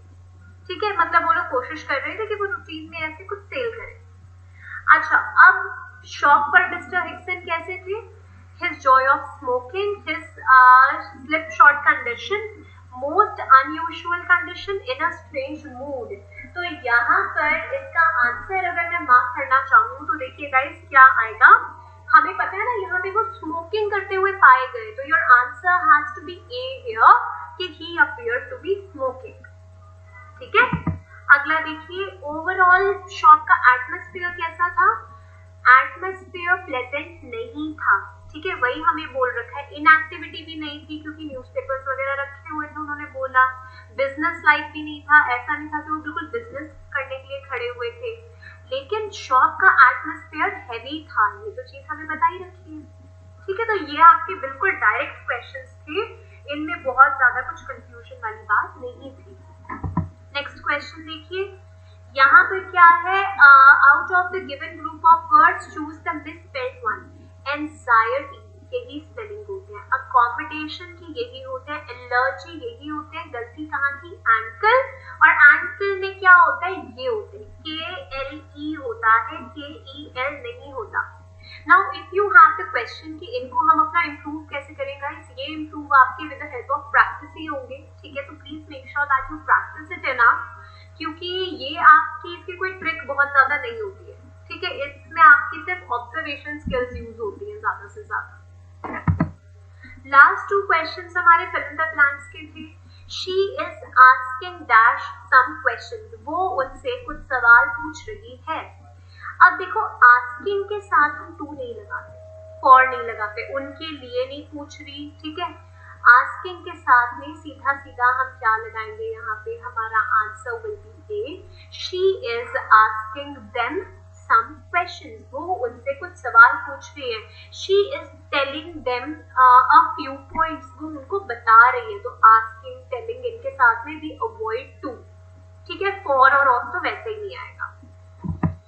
She will make dinner when she dash home, वो जब घर आएगी तो वो खाना बनाएगी। अब देखो ये ना टेंसेस का पार्ट है, it is the part of time clause. Time clause क्या कहता है, जब हमारे पास ये वर्ड्स हो ना, when, before, after, till, until, as soon as, by the time, इनके साथ में हमेशा ना हम फर्स्ट फॉर्म ऑफ वर्ब लगाते हैं, ठीक है, क्योंकि एक सेंटेंस में 2 बार कभी भी विल तो नहीं आता ना, कट गया। गेट्स टू होम, होम के साथ में टू नहीं लगता, कट गया। शी इज गेटिंग मतलब वो अभी आ रही है, नहीं, doesn't make any sense, answer क्या आएगा यहाँ पे, ए आएगा। She will make dinner when she gets home, क्यों, क्योंकि व्हेन के साथ में हम हमेशा फर्स्ट फॉर्म ऑफ वर्ब लगाते हैं, ठीक है। आई होप गाइस यहाँ तक आपको समझ आया। मैं मिलूंगी इसी के साथ आपको अगले मॉक टेस्ट के साथ। Till then goodbye and have a good time. Mock test number 2 ਦਾ ਪੰਜਾਬੀ ਦਾ ਜਿਹੜਾ ਸੈਕਸ਼ਨ ਹੈ ਉਹਦੇ ਆਪਾਂ ਆਨਸਰ ਅੱਜ ਡਿਸਕਸ ਕਰਨ ਲੱਗੇ ਹਾਂ। ਤੇ ਪਹਿਲਾ ਕੁਐਸਚਨ ਸਾਡੇ ਕੋਲ ਹੈ, ਦੈਟ ਇਜ਼ ਹੇਠ ਲਿਖੇ ਪਿਛੇਤਰਾਂ ਦੇ 2 ਸਹੀ ਵਿਕਲਪ ਚੁਣੋ। ਔਰ ਸਾਡੇ ਕੋਲ ਪਿਛੇਤਰ ਕੀ ਹੈ, ਵਾਲ, ਔਰ ਆਪਸ਼ਨਸ ਕਿਹੜੀਆਂ ਨੇ ਸਾਡੇ ਕੋਲ, ਭਾਈਵਾਲ, ਚਰਵਾਲ, ਕਵਾਲ ਤੇ ਸਾਂਝੀਵਾਲ। ਹੁਣ ਇਹਨਾਂ ਦੇ ਵਿੱਚ ਪਹਿਲੀ ਗੱਲ ਆਪਾਂ ਇਹ ਦੇਖੀਏ ਕਿ ਸਾਡੇ ਕੋਲ ਰੂਟ ਵਰਡ ਕਿਹਨਾਂ ਦੇ ਵਿੱਚ ਨੇ, ਭਾਈ ਔਰ ਸਾਂਝੀ, ਉਹਨਾਂ ਦੇ ਨਾਲ ਵਾਲ ਲੱਗ ਕੇ ਇਹ 2 ਆਪਸ਼ਨਸ ਬਣਦੀਆਂ ਨੇ। ਇਹਨਾਂ ਦੇ ਵਿੱਚ ਸਾਡੇ ਕੋਲ ਜਿਹੜੇ ਨੇ ਰੂਟ ਵਰਡ ਨਹੀਂ ਹੈਗੇ, ਇਸ ਕਰਕੇ ਇਹ 2 ਆਪਸ਼ਨਾਂ ਨਹੀਂ ਬਣਦੀਆਂ। ਸੋ ਦੈਟ ਮੀਨਸ ਸਾਡਾ ਆਨਸਰ ਕੀ ਬਣੇਗਾ, ਇਹ ਪਹਿਲਾ ਤੇ ਚੌਥਾ। So this is the answer for first question. ਹੁਣ ਆਪਾਂ ਨੈਕਸਟ ਸਲਾਈਡ ਦੇਖਦੇ ਹਾਂ। ਕਾਰਕ ਕਿੰਨੇ ਕਿਸਮ ਦੇ ਹੁੰਦੇ ਹਨ? ਕਾਰਕ 8 ਕਿਸਮ ਦੇ ਹੁੰਦੇ ਹਨ। ਔਰ ਉਹ ਕਿਹੜੇ ਕਿਹੜੇ ਚੀਜ਼ਾਂ 8 ਕਿਸਮਾਂ ਨੇ, ਕਰਤਾ, ਕਰਮ, ਕਰਨ, ਸੰਪਰਦਾਨ, ਆਪਾਦਾਨ, ਅਧਿਕਰਨ, ਸੰਬੰਧਨ ਤੇ ਸੰਬੋਧਨ। ਇਹ 8 ਤਰ੍ਹਾਂ ਦੇ ਕਾਰਕ ਹੁੰਦੇ ਨੇ। ਔਰ ਦੈਟ ਮੀਨਸ ਸਾਡੀ ਆਪਸ਼ਨ ਕੀ ਬਣੇਗੀ, ਇਹ 8। Second option is the right option here. ਠੀਕ ਹੈ, ਨੈਕਸਟ ਕੁਐਸਚਨ ਆਪਾਂ ਦੇਖਦੇ ਹਾਂ। ਹਾਂਜੀ, ਖਾਨਿਓ ਜਾਣਾ ਦਾ ਕੀ ਅਰਥ ਹੈ? ਖਾਨਿਓ ਜਾਣਾ ਇਹਦਾ ਮਤਲਬ ਘਬਰਾ ਜਾਣਾ। ਜਦੋਂ ਬੰਦਾ ਘਬਰਾ ਜਾਂਦਾ ਹੈ, ਉਹ ਤੇਰੀ ਤਾਂ ਖਾਨਿਓ ਗਈ। ਠੀਕ ਹੈ ਜੀ। ਜਾਂ ਜਦੋਂ ਉਹਨੇ ਪੇਪਰ ਦੇ ਦੇਖਿਆ ਤਾਂ ਉਹਦੀ ਖਾਨਿਓ ਗਈ, ਦੈਟ ਮੀਨਸ ਉਹਦੀ ਹਵਾ ਨਿਕਲ ਗਈ ਜਾਂ ਉਹ ਘਬਰਾ ਗਿਆ। ਠੀਕ ਹੈ, ਸੋ ਸਾਡਾ ਆਪਸ਼ਨ ਕੀ ਬਣੇਗਾ ਇਹਦੇ ਵਿੱਚ, ਘਬਰਾ ਜਾਣਾ। ਦਿਸ ਇਜ਼ ਦਾ ਰਾਈਟ ਆਨਸਰ। ਹੇਠ ਲਿਖਿਆ ਵਿੱਚੋਂ ਸ਼ੁੱਧ ਸ਼ਬਦ ਚੁਣੋ। ਠੀਕ ਹੈ ਜੀ, ਕਿਹੜਾ? ਠੀਕ ਹੈ ਜੀ, ਨਾਓ ਆਈ ਥਿੰਕ ਇਹਨਾਂ ਤਾਂ ਸਾਨੂੰ ਪਤਾ ਹੋਣਾ ਚਾਹੀਦਾ ਕਿ ਕਿਹੜੇ ਨੂੰ ਕਿਵੇਂ ਲਿਖਦੇ ਆ। So this is the right option. Peelu ਰਚਿਤ ਕਿੱਸਾ ਕਿਹੜਾ ਹੈ? ਪੀਲੂ ਨੇ ਕਿਹੜਾ ਰਚਿਆ? ਮਿਰਜ਼ਾ ਸਾਹਿਬਾਂ। ਹੀਰ ਕਿਹਨੇ ਰਚੀ ਹੈ? ਵਾਰਿਸ ਸ਼ਾਹ ਨੇ, ਤਮੋਦਰ ਨੇ, ਸਸੀ ਪੁੰਨੂ, ਹਾਸ਼ਮ ਸ਼ਾਹ। ਇਹ ਸ਼ਾਹ ਬਹਿਰਾਮ ਦਾ ਨਾਂ ਤਾਂ ਹੈ ਨਾ, I think I am also listening for the first time, so that is not the right option. So ਸਾਡੇ ਕੋਲ ਆਪਸ਼ਨ ਕੀ ਬਣੀ ਹੈ, ਮਿਰਜ਼ਾ ਸਾਹਿਬਾਂ। ਪੀਲੂ ਕਿਹਦਾ ਰਚਿਆ ਹੋਇਆ? ਉਹ ਮਿਰਜ਼ਾ ਸਾਹਿਬਾਂ ਪੀਲੂ ਦਾ ਰਚਿਆ ਹੋਇਆ। ਸੋ ਇਹ 5 ਕੁਐਸਚਨ ਨੇ, ਇਹ ਇਹਨਾਂ ਦੇ ਜਵਾਬ ਨੇ। ਹੈਲੋ ਸਟੂਡੈਂਟ, ਕੀ ਹਾਲ ਚਾਲ ਤੁਹਾਡੇ ਸਾਰਿਆਂ ਦਾ? ਉਮੀਦ ਕਰਦੇ ਤੁਸੀਂ ਬਿਲਕੁਲ ਸਹੀ ਹੋਣੇ ਆ। ਤਾਂ ਅੱਜ ਮੈਂ ਆਸ਼ੀਸ਼ ਇੱਕ ਵਾਰੀ ਫਿਰ ਤੋਂ ਤੁਹਾਡਾ ਸਵਾਗਤ ਕਰਦਾ। ਤੇ ਅੱਜ ਆਪਾਂ ਫਿਰ ਤੋਂ ਇੱਕ ਵਾਰੀ ਪੰਜਾਬ ਪਟਵਾਰੀ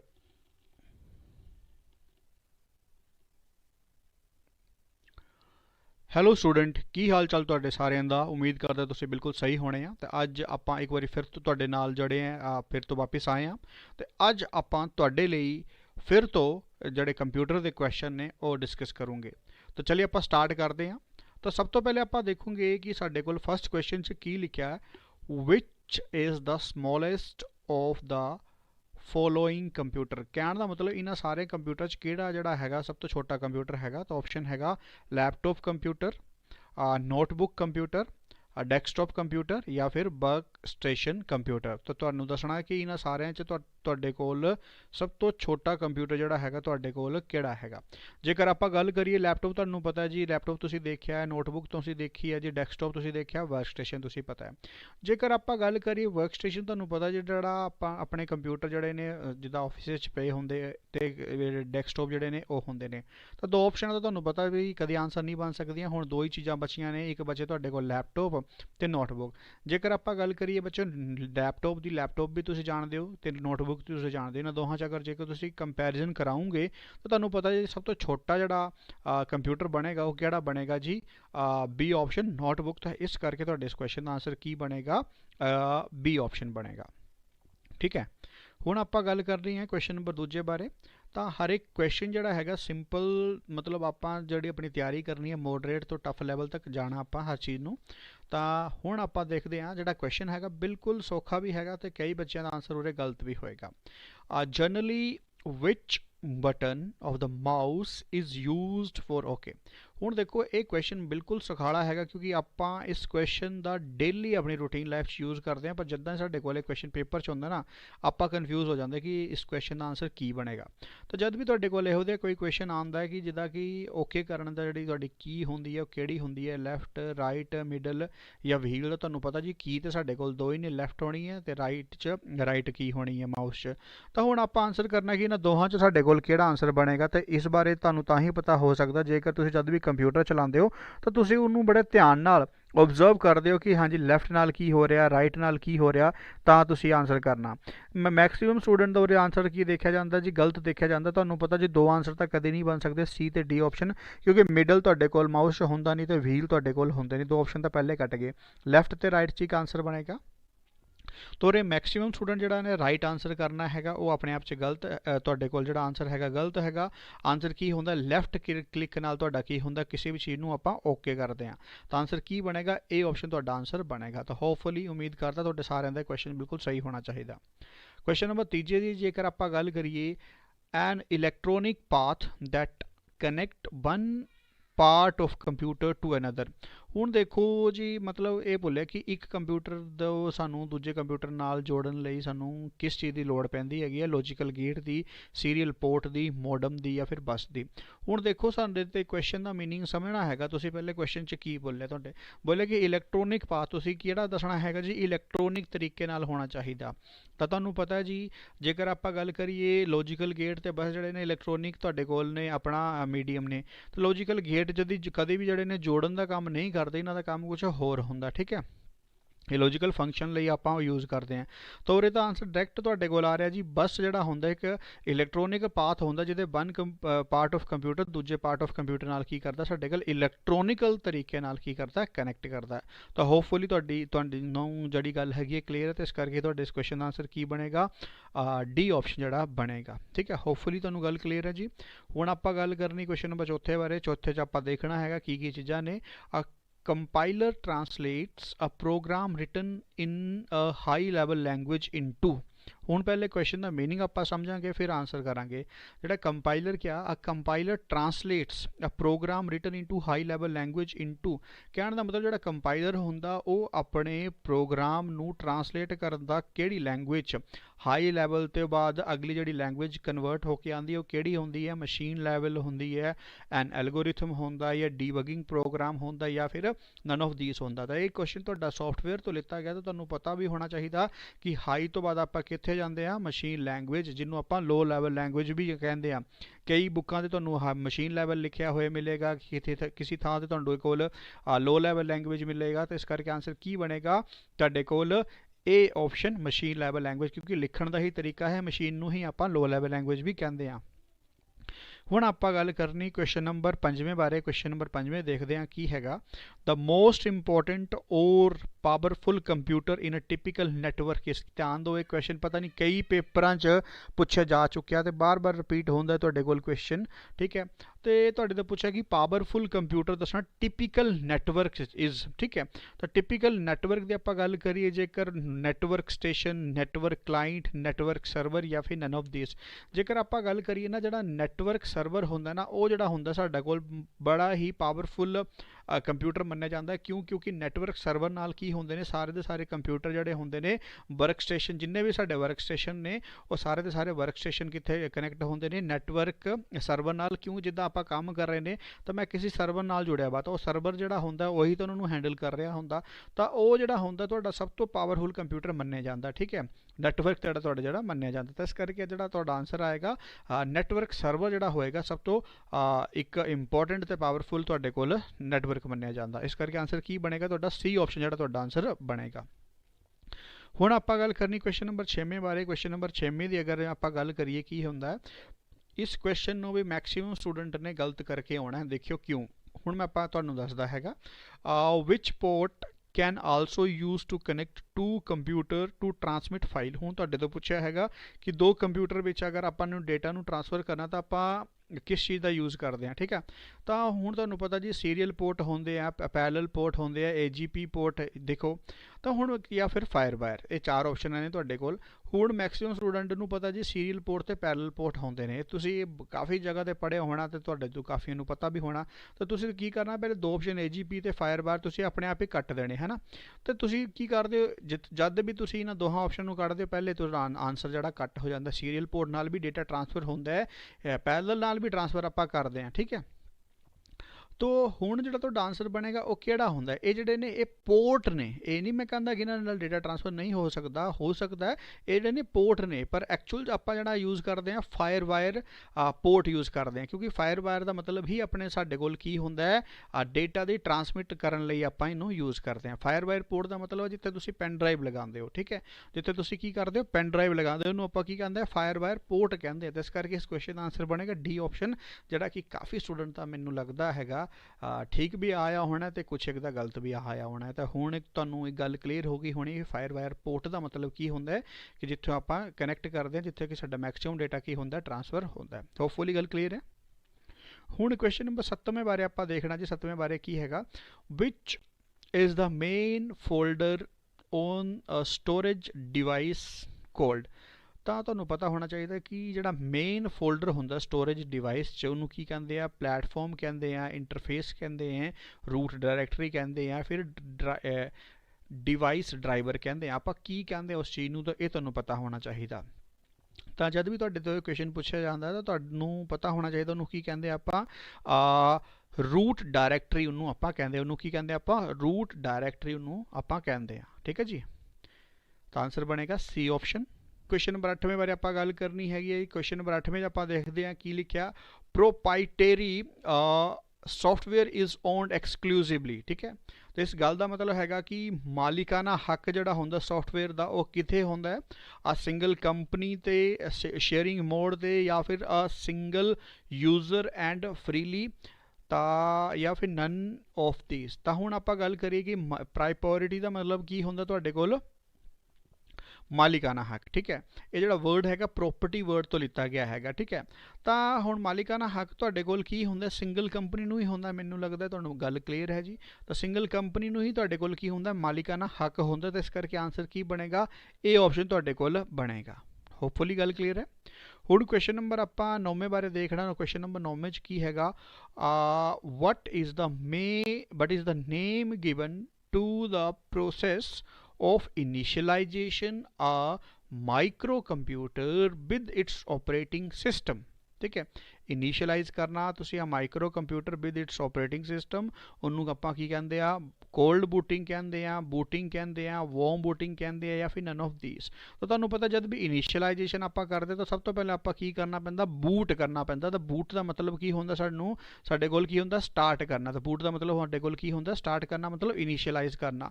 ਤਾਂ ਇਨੀਸ਼ੀਅਲਾਈਜ਼ ਆਪਾਂ ਕਾਹਦੇ ਨਾਲ ਕਰਦੇ ਆ, ਬੂਟਿੰਗ ਨਾਲ ਕਰਦੇ ਆ। ਤਾਂ ਹੋਪਫੁਲੀ ਗੱਲ ਕਲੀਅਰ ਹੈ ਜੀ ਤੁਹਾਡੇ ਕੋਲ ਆਨਸਰ ਕੀ ਬਣੇਗਾ, ਬੀ ਆਪਸ਼ਨ ਤੁਹਾਡਾ ਆਨਸਰ ਬਣੇਗਾ।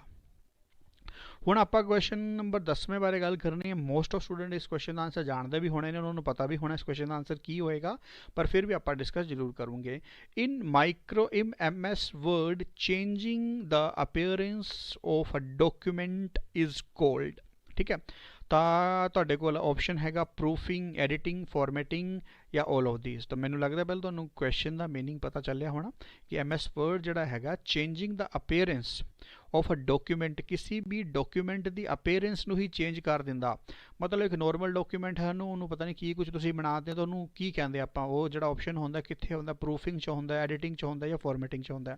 ਤਾਂ ਫਾਰਮੈਟਿੰਗ ਨਾਲ ਆਪਾਂ ਜਦ ਵੀ ਫਾਰਮੈਟਿੰਗ ਕਰਦੇ ਹਾਂ ਤਾਂ ਇੱਕ ਨੋਰਮਲ ਚੀਜ਼ ਨੂੰ ਐਕਸਟਰਾ ਆਰਡੀਨਰੀ ਆਪਾਂ ਬਣਾ ਦਿੰਦੇ ਆ, ਤਾਂ ਮਤਲਬ ਉਹਦੀ ਅਪੀਅਰੈਂਸ ਜਿਹੜੀ ਹੈ ਬਿਲਕੁਲ ਚੇਂਜ ਕਰ ਦਿੰਦੇ ਆ। ਠੀਕ ਹੈ, ਤਾਂ ਇਸ ਕਰਕੇ ਤੁਹਾਡੇ ਇਸ ਕੁਐਸਚਨ ਦਾ ਆਨਸਰ ਕੀ ਬਣੇਗਾ ਫਿਰ C ਆਪਸ਼ਨ, ਕਿਉਂਕਿ ਫਾਰਮੈਟ ਕਰਕੇ ਤੁਸੀਂ ਅਪੀਅਰੈਂਸ ਕਿਸੇ ਵੀ ਚੀਜ਼ ਦੀ ਚੇਂਜ ਕਰ ਦਿੰਦੇ ਹੋ। ਹੋਪਫੁਲੀ ਗੱਲ ਕਲੀਅਰ ਹੈ। ਹੁਣ ਕੁਐਸਚਨ ਨੰਬਰ 11ਵੇਂ ਬਾਰੇ ਆਪਾਂ ਦੇਖਣਾ ਜੀ। ਕੁਐਸਚਨ ਨੰਬਰ 11ਵੇਂ 'ਚ ਕੀ ਲਿਖਿਆ, which command is used in MS Excel to calculate the total characters in cell। ਕਹਿਣ ਦਾ ਮਤਲਬ ਤੁਹਾਡੇ ਕੋਲ MS Excel 'ਚ ਜਿਹੜੇ ਟੋਟਲ ਕਰੈਕਟਰ ਹੁੰਦੇ ਨੇ ਕਿਸੇ ਵੀ ਸੈੱਲ 'ਚ, ਉਹ ਕਿਹੜੀ ਕਮਾਂਡ ਨਾਲ ਤੁਸੀਂ ਕਾਊਂਟ ਕਰਦੇ ਹੋ, LEN ਨਾਲ, ਲੈਨ ਨਾਲ, ਲੈਂਥ, ਮਿਡ ਜਾਂ ਸਿਡ ਨਾਲ। ਤਾਂ ਤੁਹਾਨੂੰ ਪਤਾ ਹੋਣਾ ਚਾਹੀਦਾ ਜਦ ਵੀ ਇਹ ਕੁਐਸਚਨ ਆਏਗਾ ਤਾਂ ਮੈਕਸਿਮਮ ਸਟੂਡੈਂਟ ਲੈਂਥ ਆਨਸਰ ਕਰਦੇ ਨੇ, ਉਹ ਗਲਤ ਹੈ ਜੀ। MS Excel 'ਚ ਆਪਾਂ ਜਦ ਵੀ ਟੋਟਲ ਕਰੈਕਟਰ ਕਾਊਂਟ ਕਰਨੇ ਤਾਂ LEN ਮਤਲਬ ਇਹ ਆਪਸ਼ਨ ਤੁਹਾਡਾ ਆਨਸਰ ਜਿਹੜਾ ਹੈਗਾ ਬਣੇਗਾ। ਆਨਸਰ ਕੀ ਆਏਗਾ, A ਆਪਸ਼ਨ। ਹੁਣ ਆਪਾਂ ਗੱਲ ਕਰਨੀ ਕੁਐਸਚਨ ਨੰਬਰ 12ਵੇਂ ਬਾਰੇ ਦੇਖਦੇ ਹਾਂ। which of the following is not a type of data model। ਇਹਨਾਂ 'ਚ ਕਿਹੜਾ ਜਿਹੜਾ ਹੈਗਾ ਡੇਟਾ ਮਾਡਲ ਨਹੀਂ ਹੈਗਾ। ਤਾਂ ਪਹਿਲਾ ਹੈਗਾ hierarchy model, network model, relational model ਤੇ ਐਬਸਟ੍ਰੈਕਟ ਮਾਡਲ। ਤੁਹਾਨੂੰ ਪਤਾ ਜੀ ਜੇਕਰ ਤੁਸੀਂ ਡਾਟਾਬੇਸ ਪੜ੍ਹਿਆ ਤਾਂ ਉੱਥੇ ਤੁਹਾਡੇ ਕੋਲ ਹਾਇਰਾਰਕੀ ਮਾਡਲ ਹੈਗੇ ਨੇ, ਨੈਟਵਰਕ ਮਾਡਲ ਹੈਗਾ ਹੈ, ਰਿਲੇਸ਼ਨਲ ਮਾਡਲ ਹੈਗਾ, ਪਰ ਐਬਸਟ੍ਰੈਕਟ ਮਾਡਲ ਕੋਈ ਮਾਡਲ ਨਹੀਂ ਹੁੰਦਾ। ਐਬਸਟ੍ਰੈਕਟ ਮਾਡਲ ਤੁਹਾਡੇ ਕੋਲ ਕੋਈ ਮਾਡਲ ਨਹੀਂ ਹੁੰਦਾ, ਤਾਂ ਇਸ ਕਰਕੇ ਤੁਹਾਡੇ ਕੁਐਸਚਨ ਦਾ ਆਨਸਰ ਕੀ ਬਣੇਗਾ, ਡੀ ਆਪਸ਼ਨ ਤੁਹਾਡਾ ਆਨਸਰ ਬਣੇਗਾ। ਕੀ ਆਪਸ਼ਨ ਬਣੇਗਾ, ਡੀ ਆਪਸ਼ਨ ਤੁਹਾਡਾ ਆਨਸਰ ਬਣੇਗਾ। ਹੁਣ ਆਪਾਂ ਗੱਲ ਕਰਨੀ ਕੁਐਸਚਨ ਨੰਬਰ 13ਵੇਂ ਬਾਰੇ। 13ਵੇਂ 'ਚ ਦੇਖਦੇ ਹਾਂ ਕੀ ਹੈਗਾ, a machine that connects 2 or more electronic mail system and transfer message between them is called.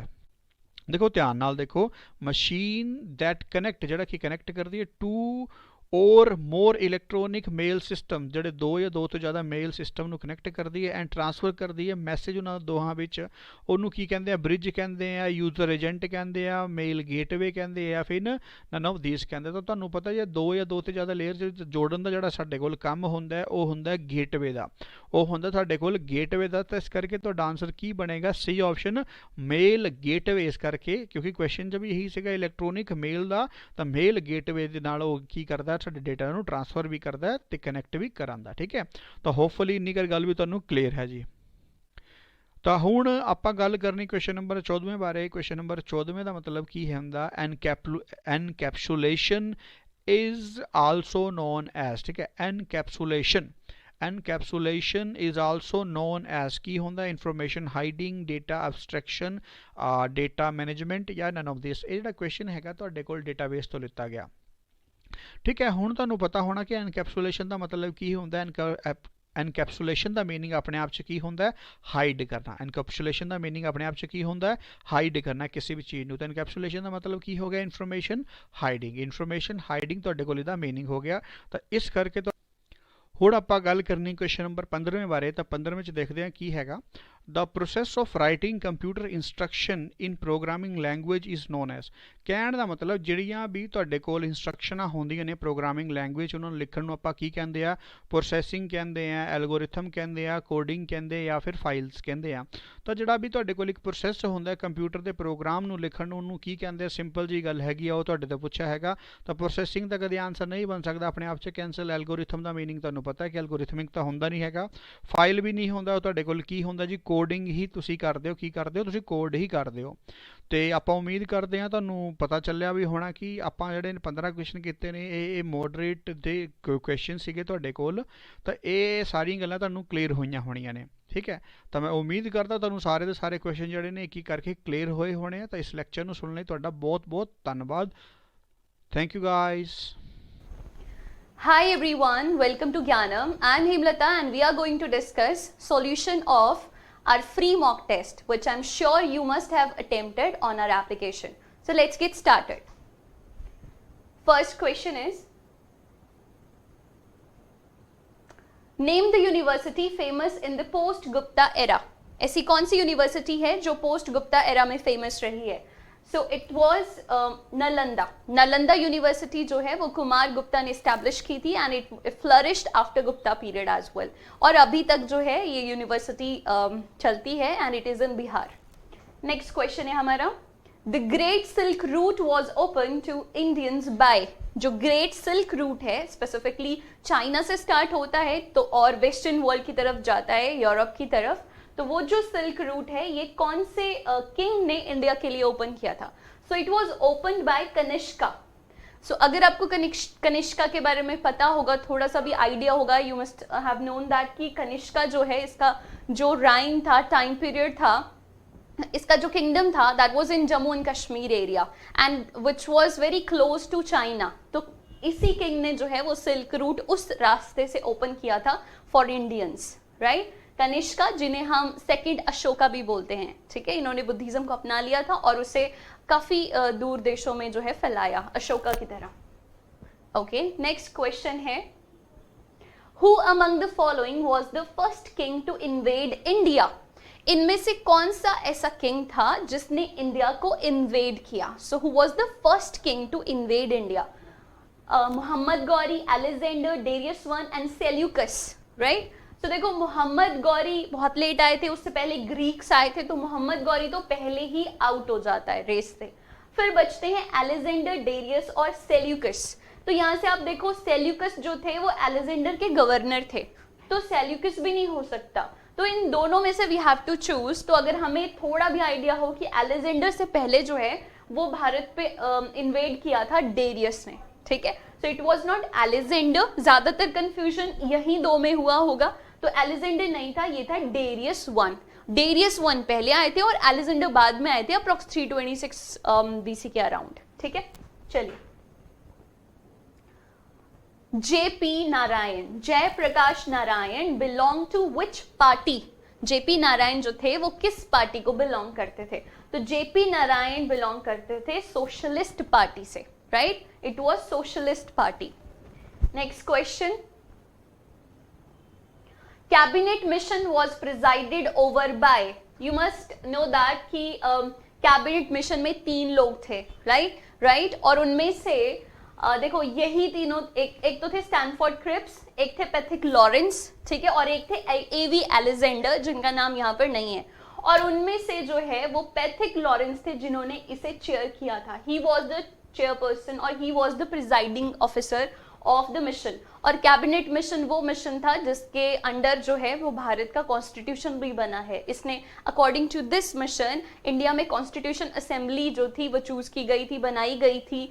उसमें कुछ इलेक्टेड मेंबर्स थे, कुछ नॉमिनेटेड मेंबर्स थे जिन्होंने फाइनली हमारा कॉन्स्टिट्यूशन बनाया। ओके, नेक्स्ट क्वेश्चन लेते हैं। Bhagat Singh, Rajguru and Sukhdev were hanged on कौन सी डेट को? तो डेट पूछी थी एंड ये थी 23 मार्च 1931। नेक्स्ट क्वेश्चन है, what is the correct sequence of the following events? In events का करेक्ट सीक्वेंस पूछा था हमसे, और इवेंट्स थे बरदोलोई सत्याग्रह, राजकोट सत्याग्रह, चंपारण सत्याग्रह और नागपुर सत्याग्रह, ठीक है। तो बेसिकली देखा जाए सबसे पहले था हमारा चंपारण सत्याग्रह और उसके बाद हुआ नागपुर सत्याग्रह और फिर आता है 3rd बरदोलोई सत्याग्रह और 4th आता है राजकोट, ठीक है। तो राइट आंसर हमारा बनता है 3, 4, 1, 2, right. So D option is the correct one. Okay, next question. Which of the following writ is issued by High Court or Supreme Court to compel an authority to perform a function that it was not performing? अगर कोई authority अपना function, अपनी duty perform करने से refuse करती है तो high court या सुप्रीम कोर्ट दोनों में से कोई भी उसे उसके लिए एक अगेंस्ट एक रिट इशू कर सकते हैं। तो ऐसी कौन सी रिट है जो एक अथॉरिटी के अगेंस्ट की जाती है जब कोई अथॉरिटी अपना काम करने से रिफ्यूज कर देता है? तो ये ऑप्शन थी हमारे पास। प्रोहिबिशन नहीं होती है, हैबिस कॉर्पस बिल्कुल नहीं होती, क्यो वारंटो भी नहीं होती, इसका राइट आंसर था मेंडामस, ठीक है। मेंडेमिस वाज द रिट जो हाई कोर्ट या सुप्रीम कोर्ट दोनों में से कोई भी कर सकता है अगेंस्ट अथॉरिटी जो अपना काम करने से मना कर देती है, रिफ्यूज कर देती है, ठीक है। अगला क्वेश्चन लेते हैं। इंडियन पार्लियामेंट कैन रीनेम और redefine the boundary of a state by, ठीक है। इंडियन पार्लियामेंट जो है वो किसी भी स्टेट की बाउंड्री को या उसे रीनेम कर सकती है, रीडिफाइन कर सकती है बाउंड्रीज को bye absolute majority, simple majority, 2/3 majority of the members voting, मतलब जो प्रेसिडेंट है वहां पर, या 2/3 majority of the members voting and an absolute majority of its total membership. तो सिंपल सी बात है, ये देखो जो स्टेट का जो नाम चेंज करना होता है और बाउंड्री चेंज करनी होती है ये सिंपल मेजॉरिटी से हो जाता है, इसके लिए कोई ज्यादा तामझाम की जरूरत नहीं होती। तो इसका आंसर है सिंपल मेजॉरिटी। ज्यादातर चीजें सिंपल मेजॉरिटी से निपट जाती हैं पार्लियामेंट में, ठीक है। Which one of the following is not mentioned in preamble of the constitution? इनमें से कौन सी चीज कॉन्स्टिट्यूशन के प्रियम्बल में मेंशन नहीं की गई है, राइट? देखो, justice, liberty of expression, adult franchise, integrity of nation. तो प्रियम्बल तो टिप्स पे होना चाहिए, right? We the people of India having solemnly resolved to constitute India into sovereign socialist secular democratic republic and to give its citizens justice, liberty, equality, fraternity, और last paragraph में आता है date of adoption. सो पूरा जो preamble है वो tips पे होना चाहिए, उससे बहुत सारे क्वेश्चंस बनते हैं। तो यहाँ पर कहीं भी देखो जस्टिस आया, लिबर्टी आया, इंटीग्रिटी आएगा फ्रेटर्निटी के अंडर, है ना। जस्टिस 3 तरह का, सोशल, इकोनॉमिक, पॉलिटिकल। लिबर्टी बहुत सारी तरह की है, liberty of thought, expression, faith, worship, right, and then integrity of nation आता है, लेकिन एडल्ट फ्रेंचाइज नहीं आता। और यही क्वेश्चन पूछा था, नॉट मेंशन्ड। तो हमारा करेक्ट आंसर होगा सी, एडल्ट फ्रेंचाइज हमारे प्रियम्बल में कहीं भी मेंशन नहीं किया हुआ है। ऑलराइट, नेक्स्ट क्वेश्चन लेते हैं। To which of the following bills the president must accord his sanction without sending it back for fresh reconsideration? हमें पता है कि प्रेसिडेंट जो है वो किसी भी बिल को जो है, अगर पार्लियामेंट से बिल आता है लोकसभा राज्यसभा से, तो प्रेसिडेंट उसे वापस भेज सकता है, राइट, बट वंस, एक बार रिकंसिडरेशन के लिए भेज सकता है। क्वेश्चन ये है कि कौन से बिल को वो भेज ही नहीं सकता है वापस for reconsideration. So the answer is money bill actually, ठीक है। तो मनी बिल को जो है वो वापस नहीं भेज सकता। क्यों नहीं भेज सकता? क्या रीजन है? बाकी बिल्स को भेज सकता है लेकिन मनी बिल को नहीं भेज सकता। इसका रीजन ये है कि मनी बिल जब पार्लियामेंट जाता है तो वो प्रायर परमिशन ऑफ प्रेसिडेंट से ही जाता है, प्रेसिडेंट की परमिशन उसके लिए ऑलरेडी ली होती है, तो वापस वो दोबारा से रिकंसिडरेशन के लिए भेजने का उसका कोई मतलब रहता नहीं है फिर, ठीक है। Okay, next question. The right to vote in election to a parliament is, अब इन्होंने पूछा है कि जो राइट टू वोट है, हम सबके पास राइट टू वोट है, राइट, हम सब वोट कर सकते हैं। 18 से ऊपर की जो भी एज के हैं वो वोट कर सकते हैं, उनके पास ये राइट है, अधिकार है। तो ये पूछ रहे हैं कि राइट टू वोट जो है वो फंडामेंटल राइट है, नेचुरल राइट है, लीगल राइट है, या कोई राइट है ही नहीं। तो इसका आंसर होगा लीगल राइट, क्योंकि राइट टू वोट हमें फंडामेंटल राइट में कहीं भी देखने को नहीं मिलता, ठीक है, लेकिन फिर भी ये हमारा लीगल राइट है। Okay, next question.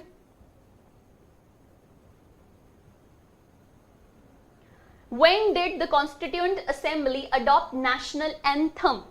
National anthem जो है हमारा, वो रविंद्रनाथ टैगोर जी ने लिखा है, और ये जो नेशनल एंथम और सॉन्ग दोनों ही अडॉप्ट किए गए थे ऑन 24 जनवरी 1950। 24 जनवरी 1950 को इन्हें अडॉप्ट किया गया था, 2 दिन पहले रिपब्लिक डे के, ठीक है, फर्स्ट रिपब्लिक डे के 2 दिन पहले। नेक्स्ट क्वेश्चन है, The Women's Reservation Bill seek how much reservation for women in the State Assembly and Lok Sabha, right? The Women's Reservation Bill seeks how much reservation for women in State Assemblies and Lok Sabha, right? अब seek लिखा है ऐसा और bill लिखा है, ऐसा कोई act पास हुआ नहीं है अभी तक विमेन की रिजर्वेशन के लिए लोकसभा या राज्यसभा या फिर स्टेट असेंबलीज में, ऐसा कोई बिल पास हुआ नहीं है। बट अगर होता है तो जो बिल लाया गया था वो कितने % रिजर्वेशन के लिए लाया गया था? 33%। ठीक है, अगर ऐसा हो तो 33% जो सीट होंगी हमारे लोकसभा में या हमारी विधानसभा में वो रिजर्व हो जाएंगी for women. Okay, which of the following rivers flows through a rift valley. Question ये है कि कौन सी रिवर है भारत की जो रिफ्ट वैली से गुजरती है। नाउ क्वेश्चन इज कि रिफ्ट वैली होती क्या है। तो देखो, अगर ये जमीन है, इस जमीन में बीच में किसी तरह से कोई प्रेशर या कोई प्रॉब्लम, कोई इंटरनल प्रेशर की वजह से क्या होता है, जो बीच वाला एरिया है वो नीचे धंस जाता है इस तरह से। ठीक है, ये वाला हिस्सा ऊपर रह गया, ये हिस्सा भी ऊपर रह गया, लेकिन ये वाला हिस्सा नीचे धंस गया, तो एक खाई की तरह बन गया, और इसी को हम कहते हैं rift. What we call it, rift. तो ऐसी रिफ्ट में कौन सी नदी बहती है, हमारी नर्मदा। तो जो हमारा मध्य प्रदेश है उसके बीच में रिफ्ट है, और उसके एक तरफ ऊपर की तरफ विंध्यास है, नीचे की तरफ सतपुड़ा है, और बीच में रिफ्ट है। उस रिफ्ट में बहती हैं नर्मदा और तापी। ओके, सो आंसर है करेक्ट यहाँ पर नर्मदा नदी। आगे चलते हैं, नेक्स्ट क्वेश्चन है, in peninsular India the direction of prevailing summer monsoonal wind is. Question पूछा है direction of monsoonal wind. Monsoonal wind की जो डायरेक्शन है वो किस तरफ से होती है। अब डायरेक्ट हमें पता है हमारी जो मॉनसून है वो साउथ वेस्ट से आती है, लेकिन इन्होंने साउथ वेस्ट दिया नहीं है, वो तो मेन डायरेक्शन होगी। इन्होंने फ्रॉम दिया है। फ्रॉम तो आप इंडिया का लगा लो इस तरह से, ये नॉर्थ हो गया, ये साउथ हो गया, ये ईस्ट है, ये वेस्ट है। हमारी अरेबियन सी की तरफ से आती हैं साउथ वेस्ट से इस तरफ से, तो एक्चुअली ये फ्रॉम वेस्ट आएगा इसका आंसर। तो बेस्ट ऑफ द आंसर जो यहां से निकलना था वो था वेस्ट, क्योंकि साउथ वेस्ट तो ऑप्शन में था ही नहीं। ठीक है, तो वेस्टर्न तरफ से आता है, राइट। करेक्ट आंसर क्या था, साउथ वेस्ट। फाइन। और ये पेनिनसुलर इंडिया जो वर्ड आया है यहाँ पर, इसका मतलब क्या होता है, ऐसा, पेनिनसुला का मतलब होता है ऐसा हिस्सा जो तीन तरफ पानी में हो, जो तीन तरफ पानी में हो और एक तरफ जमीन से जुड़ा हुआ हो, उसको बोलते हैं हम पेनिनसुला। तो हमारे पेनिनसुलर इंडिया में वेस्टर्न तरफ से मॉनसून आती है। That was the answer. Next question, which of the following wind is blowing from the Mediterranean Sea to the northwestern part of India? India का जो नॉर्थ वेस्टर्न पार्ट है, यानी अगर हम भारत का एक ये, तो ये वाला जो हिस्सा है ये है नॉर्थ वेस्टर्न हिस्सा। इस हिस्से में मेडिटेरियन तरफ से कौन सी हवाएं हैं जो बारिश लेकर आती हैं, तो वो है वेस्टर्न डिस्टर्बेंसेस। अब आप विंटर में देखोगे दिसंबर के बाद, दिसंबर एंड और जनवरी में जो हवाएं आती हैं इस तरफ से, वो सब वेस्टर्न डिस्टर्बेंसेस हैं, और वो मेडिटेरियन सी से पानी लेकर उठती हैं और आगे यहाँ आकर बारिश करती हैं। ठीक है, अगला question, Dudhwa tiger reserve is in which state. बड़ा इंपॉर्टेंट क्वेश्चन है ये। दुधवा टाइगर रिजर्व बहुत बार पूछा जाता है, और इसका आंसर है यूपी, उत्तर प्रदेश। उत्तर प्रदेश में है ये दुधवा टाइगर रिजर्व। ओके, इसमें समझने वाली कोई बात नहीं थी। नेक्स्ट क्वेश्चन लेते हैं, name the straight dividing India and Sri Lanka. Straight क्या होता है, दो बड़े लैंडमास के बीच में अगर एक छोटा सा पानी की जगह होती है जो कि उन दो बड़े लैंडमास को कनेक्ट कर रही होती है, उसको बोलते हैं स्ट्रेट। तो एक तरफ इंडिया है, एक तरफ श्रीलंका है, ये दो बड़े लैंडमास हैं, इनके बीच में ये जो वाटर बॉडी है यहाँ पर, इसको बोलते हैं स्ट्रेट। तो यहाँ पर यही क्वेश्चन पूछा कि इंडिया और श्रीलंका को कौन सा स्ट्रेट कनेक्ट करता है, और इसका आंसर है पाक स्ट्रेट। क्या है, पाक स्ट्रेट। अगला क्वेश्चन देखते हैं, Which one among the following is not an important factor of climate of an area? इनमें से कौन सा ऐसा फैक्टर है जो क्लाइमेट के बारे में नहीं है, नहीं बताता है, यानी उसका इफेक्ट क्लाइमेट पे कुछ नहीं पड़ता है। ठीक है, तो आंसर क्या होगा, देखो लैटिट्यूड मतलब ऊंचाई, ऊंचाई से क्लाइमेट पे फर्क पड़ता है, जितना ऊंचा जाओगे ठंड बढ़ेगी। ठीक है, एल्टीट्यूड भी क्या होता है, लैटिट्यूड मतलब हम इक्वेटर से कितना नजदीक हैं या हम पोल से कितना दूर हैं। ठीक है, तो जितना जितना हम इक्वेटर के नजदीक आएंगे गर्मी बढ़ेगी। तो लैटिट्यूड हमें बताता है बेसिकली कि हम कौन सी जोन में आते हैं, हम ट्रॉपिक में आते हैं, टेम्परेट में आते हैं या फ्रीजिंग जोन में आते हैं। तो लैटिट्यूड तो हमें इन्वायरमेंट के बारे में बताता है। सेम एल्टीट्यूड इज हाइट, ठीक है, तो एल्टीट्यूड भी हमें क्लाइमेट के बारे में बताता है। डिस्टेंस फ्रॉम सी, अगर हम सी के बहुत पास हैं तो रेंज जो है वो उसकी टेम्परेचर की बहुत कम हो जाती है, और अगर हम सी से दूर हैं तो वहां पे क्लाइमेट डिफरेंट होता है, तो ये भी हमें क्लाइमेट के बारे में बताते हैं। There is only one thing that is longitude. Longitude हमें क्लाइमेट के बारे में नहीं बताता, क्योंकि लॉन्गिट्यूड हमें बताता है टाइम डिफरेंस के बारे में, ठीक है, हम एग्जैक्टली कितने दो देशों के बीच में, दो जगहों के बीच में टाइम का कितना गैप रहेगा, तो ये जो है वो हमें नहीं बता रहा है किसके बारे में, क्लाइमेट के बारे में। तो करेक्ट आंसर होगा हमारा लॉन्गिट्यूड, क्योंकि यही पूछा था, नॉट इंपॉर्टेंट, ठीक है। नेक्स्ट क्वेश्चन, यहाँ पे खत्म होती है जनरल नॉलेज और यहाँ से स्टार्ट होता है पंजाब जीके के 10 क्वेश्चंस। सो फर्स्ट क्वेश्चन हमारे पंजाब जीके का है, Sirhind canal is connected with river. कौन सी रिवर से जुड़ी हुई है सरहिंद कैनाल? तो सरहिंद के पास में मालवा में सरहिंद आता है, और मालवा के साथ में जुड़ी हुई जो मेन रिवर है वो है सतलुज, ठीक है। सो आंसर भी इसका रहेगा सतलुज, ठीक है, ओके।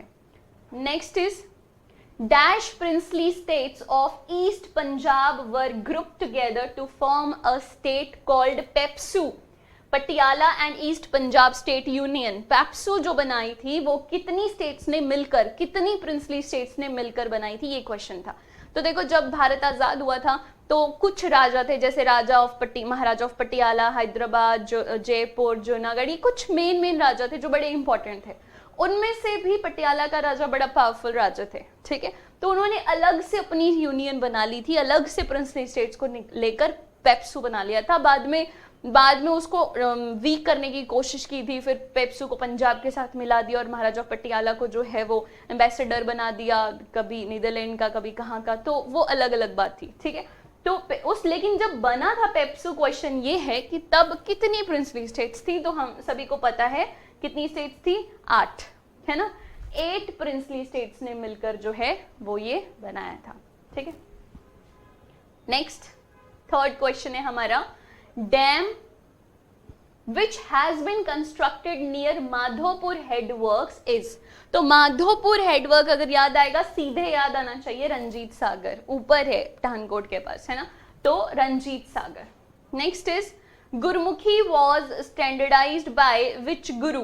तो गुरमुखी जो लिपि है हमारी, वो पंजाबी लिखने के लिए उसको स्टैंडर्डाइज किया था दूसरे गुरु अंगद जी ने, ठीक है। Next fifth question, when was SGPC established in Punjab. तो वैसे तो स्टार्टिंग हो गई थी 20 से, लेकिन अगर हम पर्टिकुलरली थ्रू एक्ट देखें तो इट इज इन 1925, ठीक है, क्या है 1925, clear, okay. Next is which district of Punjab has lowest literacy rate. ये बड़ा कॉमन क्वेश्चन है, सबको आता है, इट इज मानसा, है ना। सो मानसा की जो है वो लिटरेसी रेट जो है सबसे कम है पंजाब में, राइट, ओके। 7th क्वेश्चन लेते हैं, first Punjabi writer to receive Jnanpith award. देखो, लिखते ऐसे हैं हम इसे JNAN, लेकिन पढ़ते हम इसको हैं Jnanpith, right, Jnanpith, and this is very famous award. और पहले पंजाबी राइटर एक्चुअली जो थे वो थी अमृता प्रीतम। चलिए नेक्स्ट क्वेश्चन है, विच गुरु ऑर्डर्ड टू वियर 5 ककार्स, है ना, 5 ककार्स जो होते हैं उनको पहनने के लिए कौन से गुरु ने कहा था? तो इट वॉज गुरु गोविंद सिंह, है ना। कड़ा हो गया, कंगा हो गया, ऐसे जो 5 ककार्स थे वो किसने कहा था? गुरु गोविंद जी ने कहा था। ओके, 9th क्वेश्चन लेते हैं,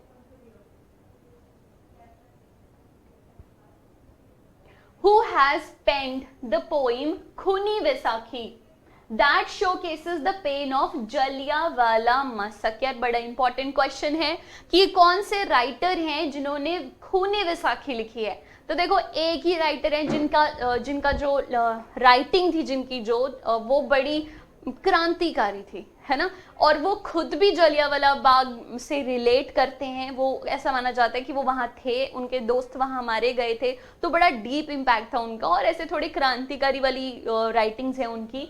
तो ये खूनी वैसाखी लिखी है नानक सिंह ने, और नानक सिंह ने ये 1919 में लिखी थी। 1920 में ये पब्लिश हुई थी, लेकिन अंग्रेजों की बड़ी बेइज्जती हुई और अंग्रेजों का बड़ा क्रिटिसिज्म हुआ इसको पढ़ने के बाद, इसकी पब्लिकेशन के बाद, तो अंग्रेजों ने इसे बैन कर दिया था।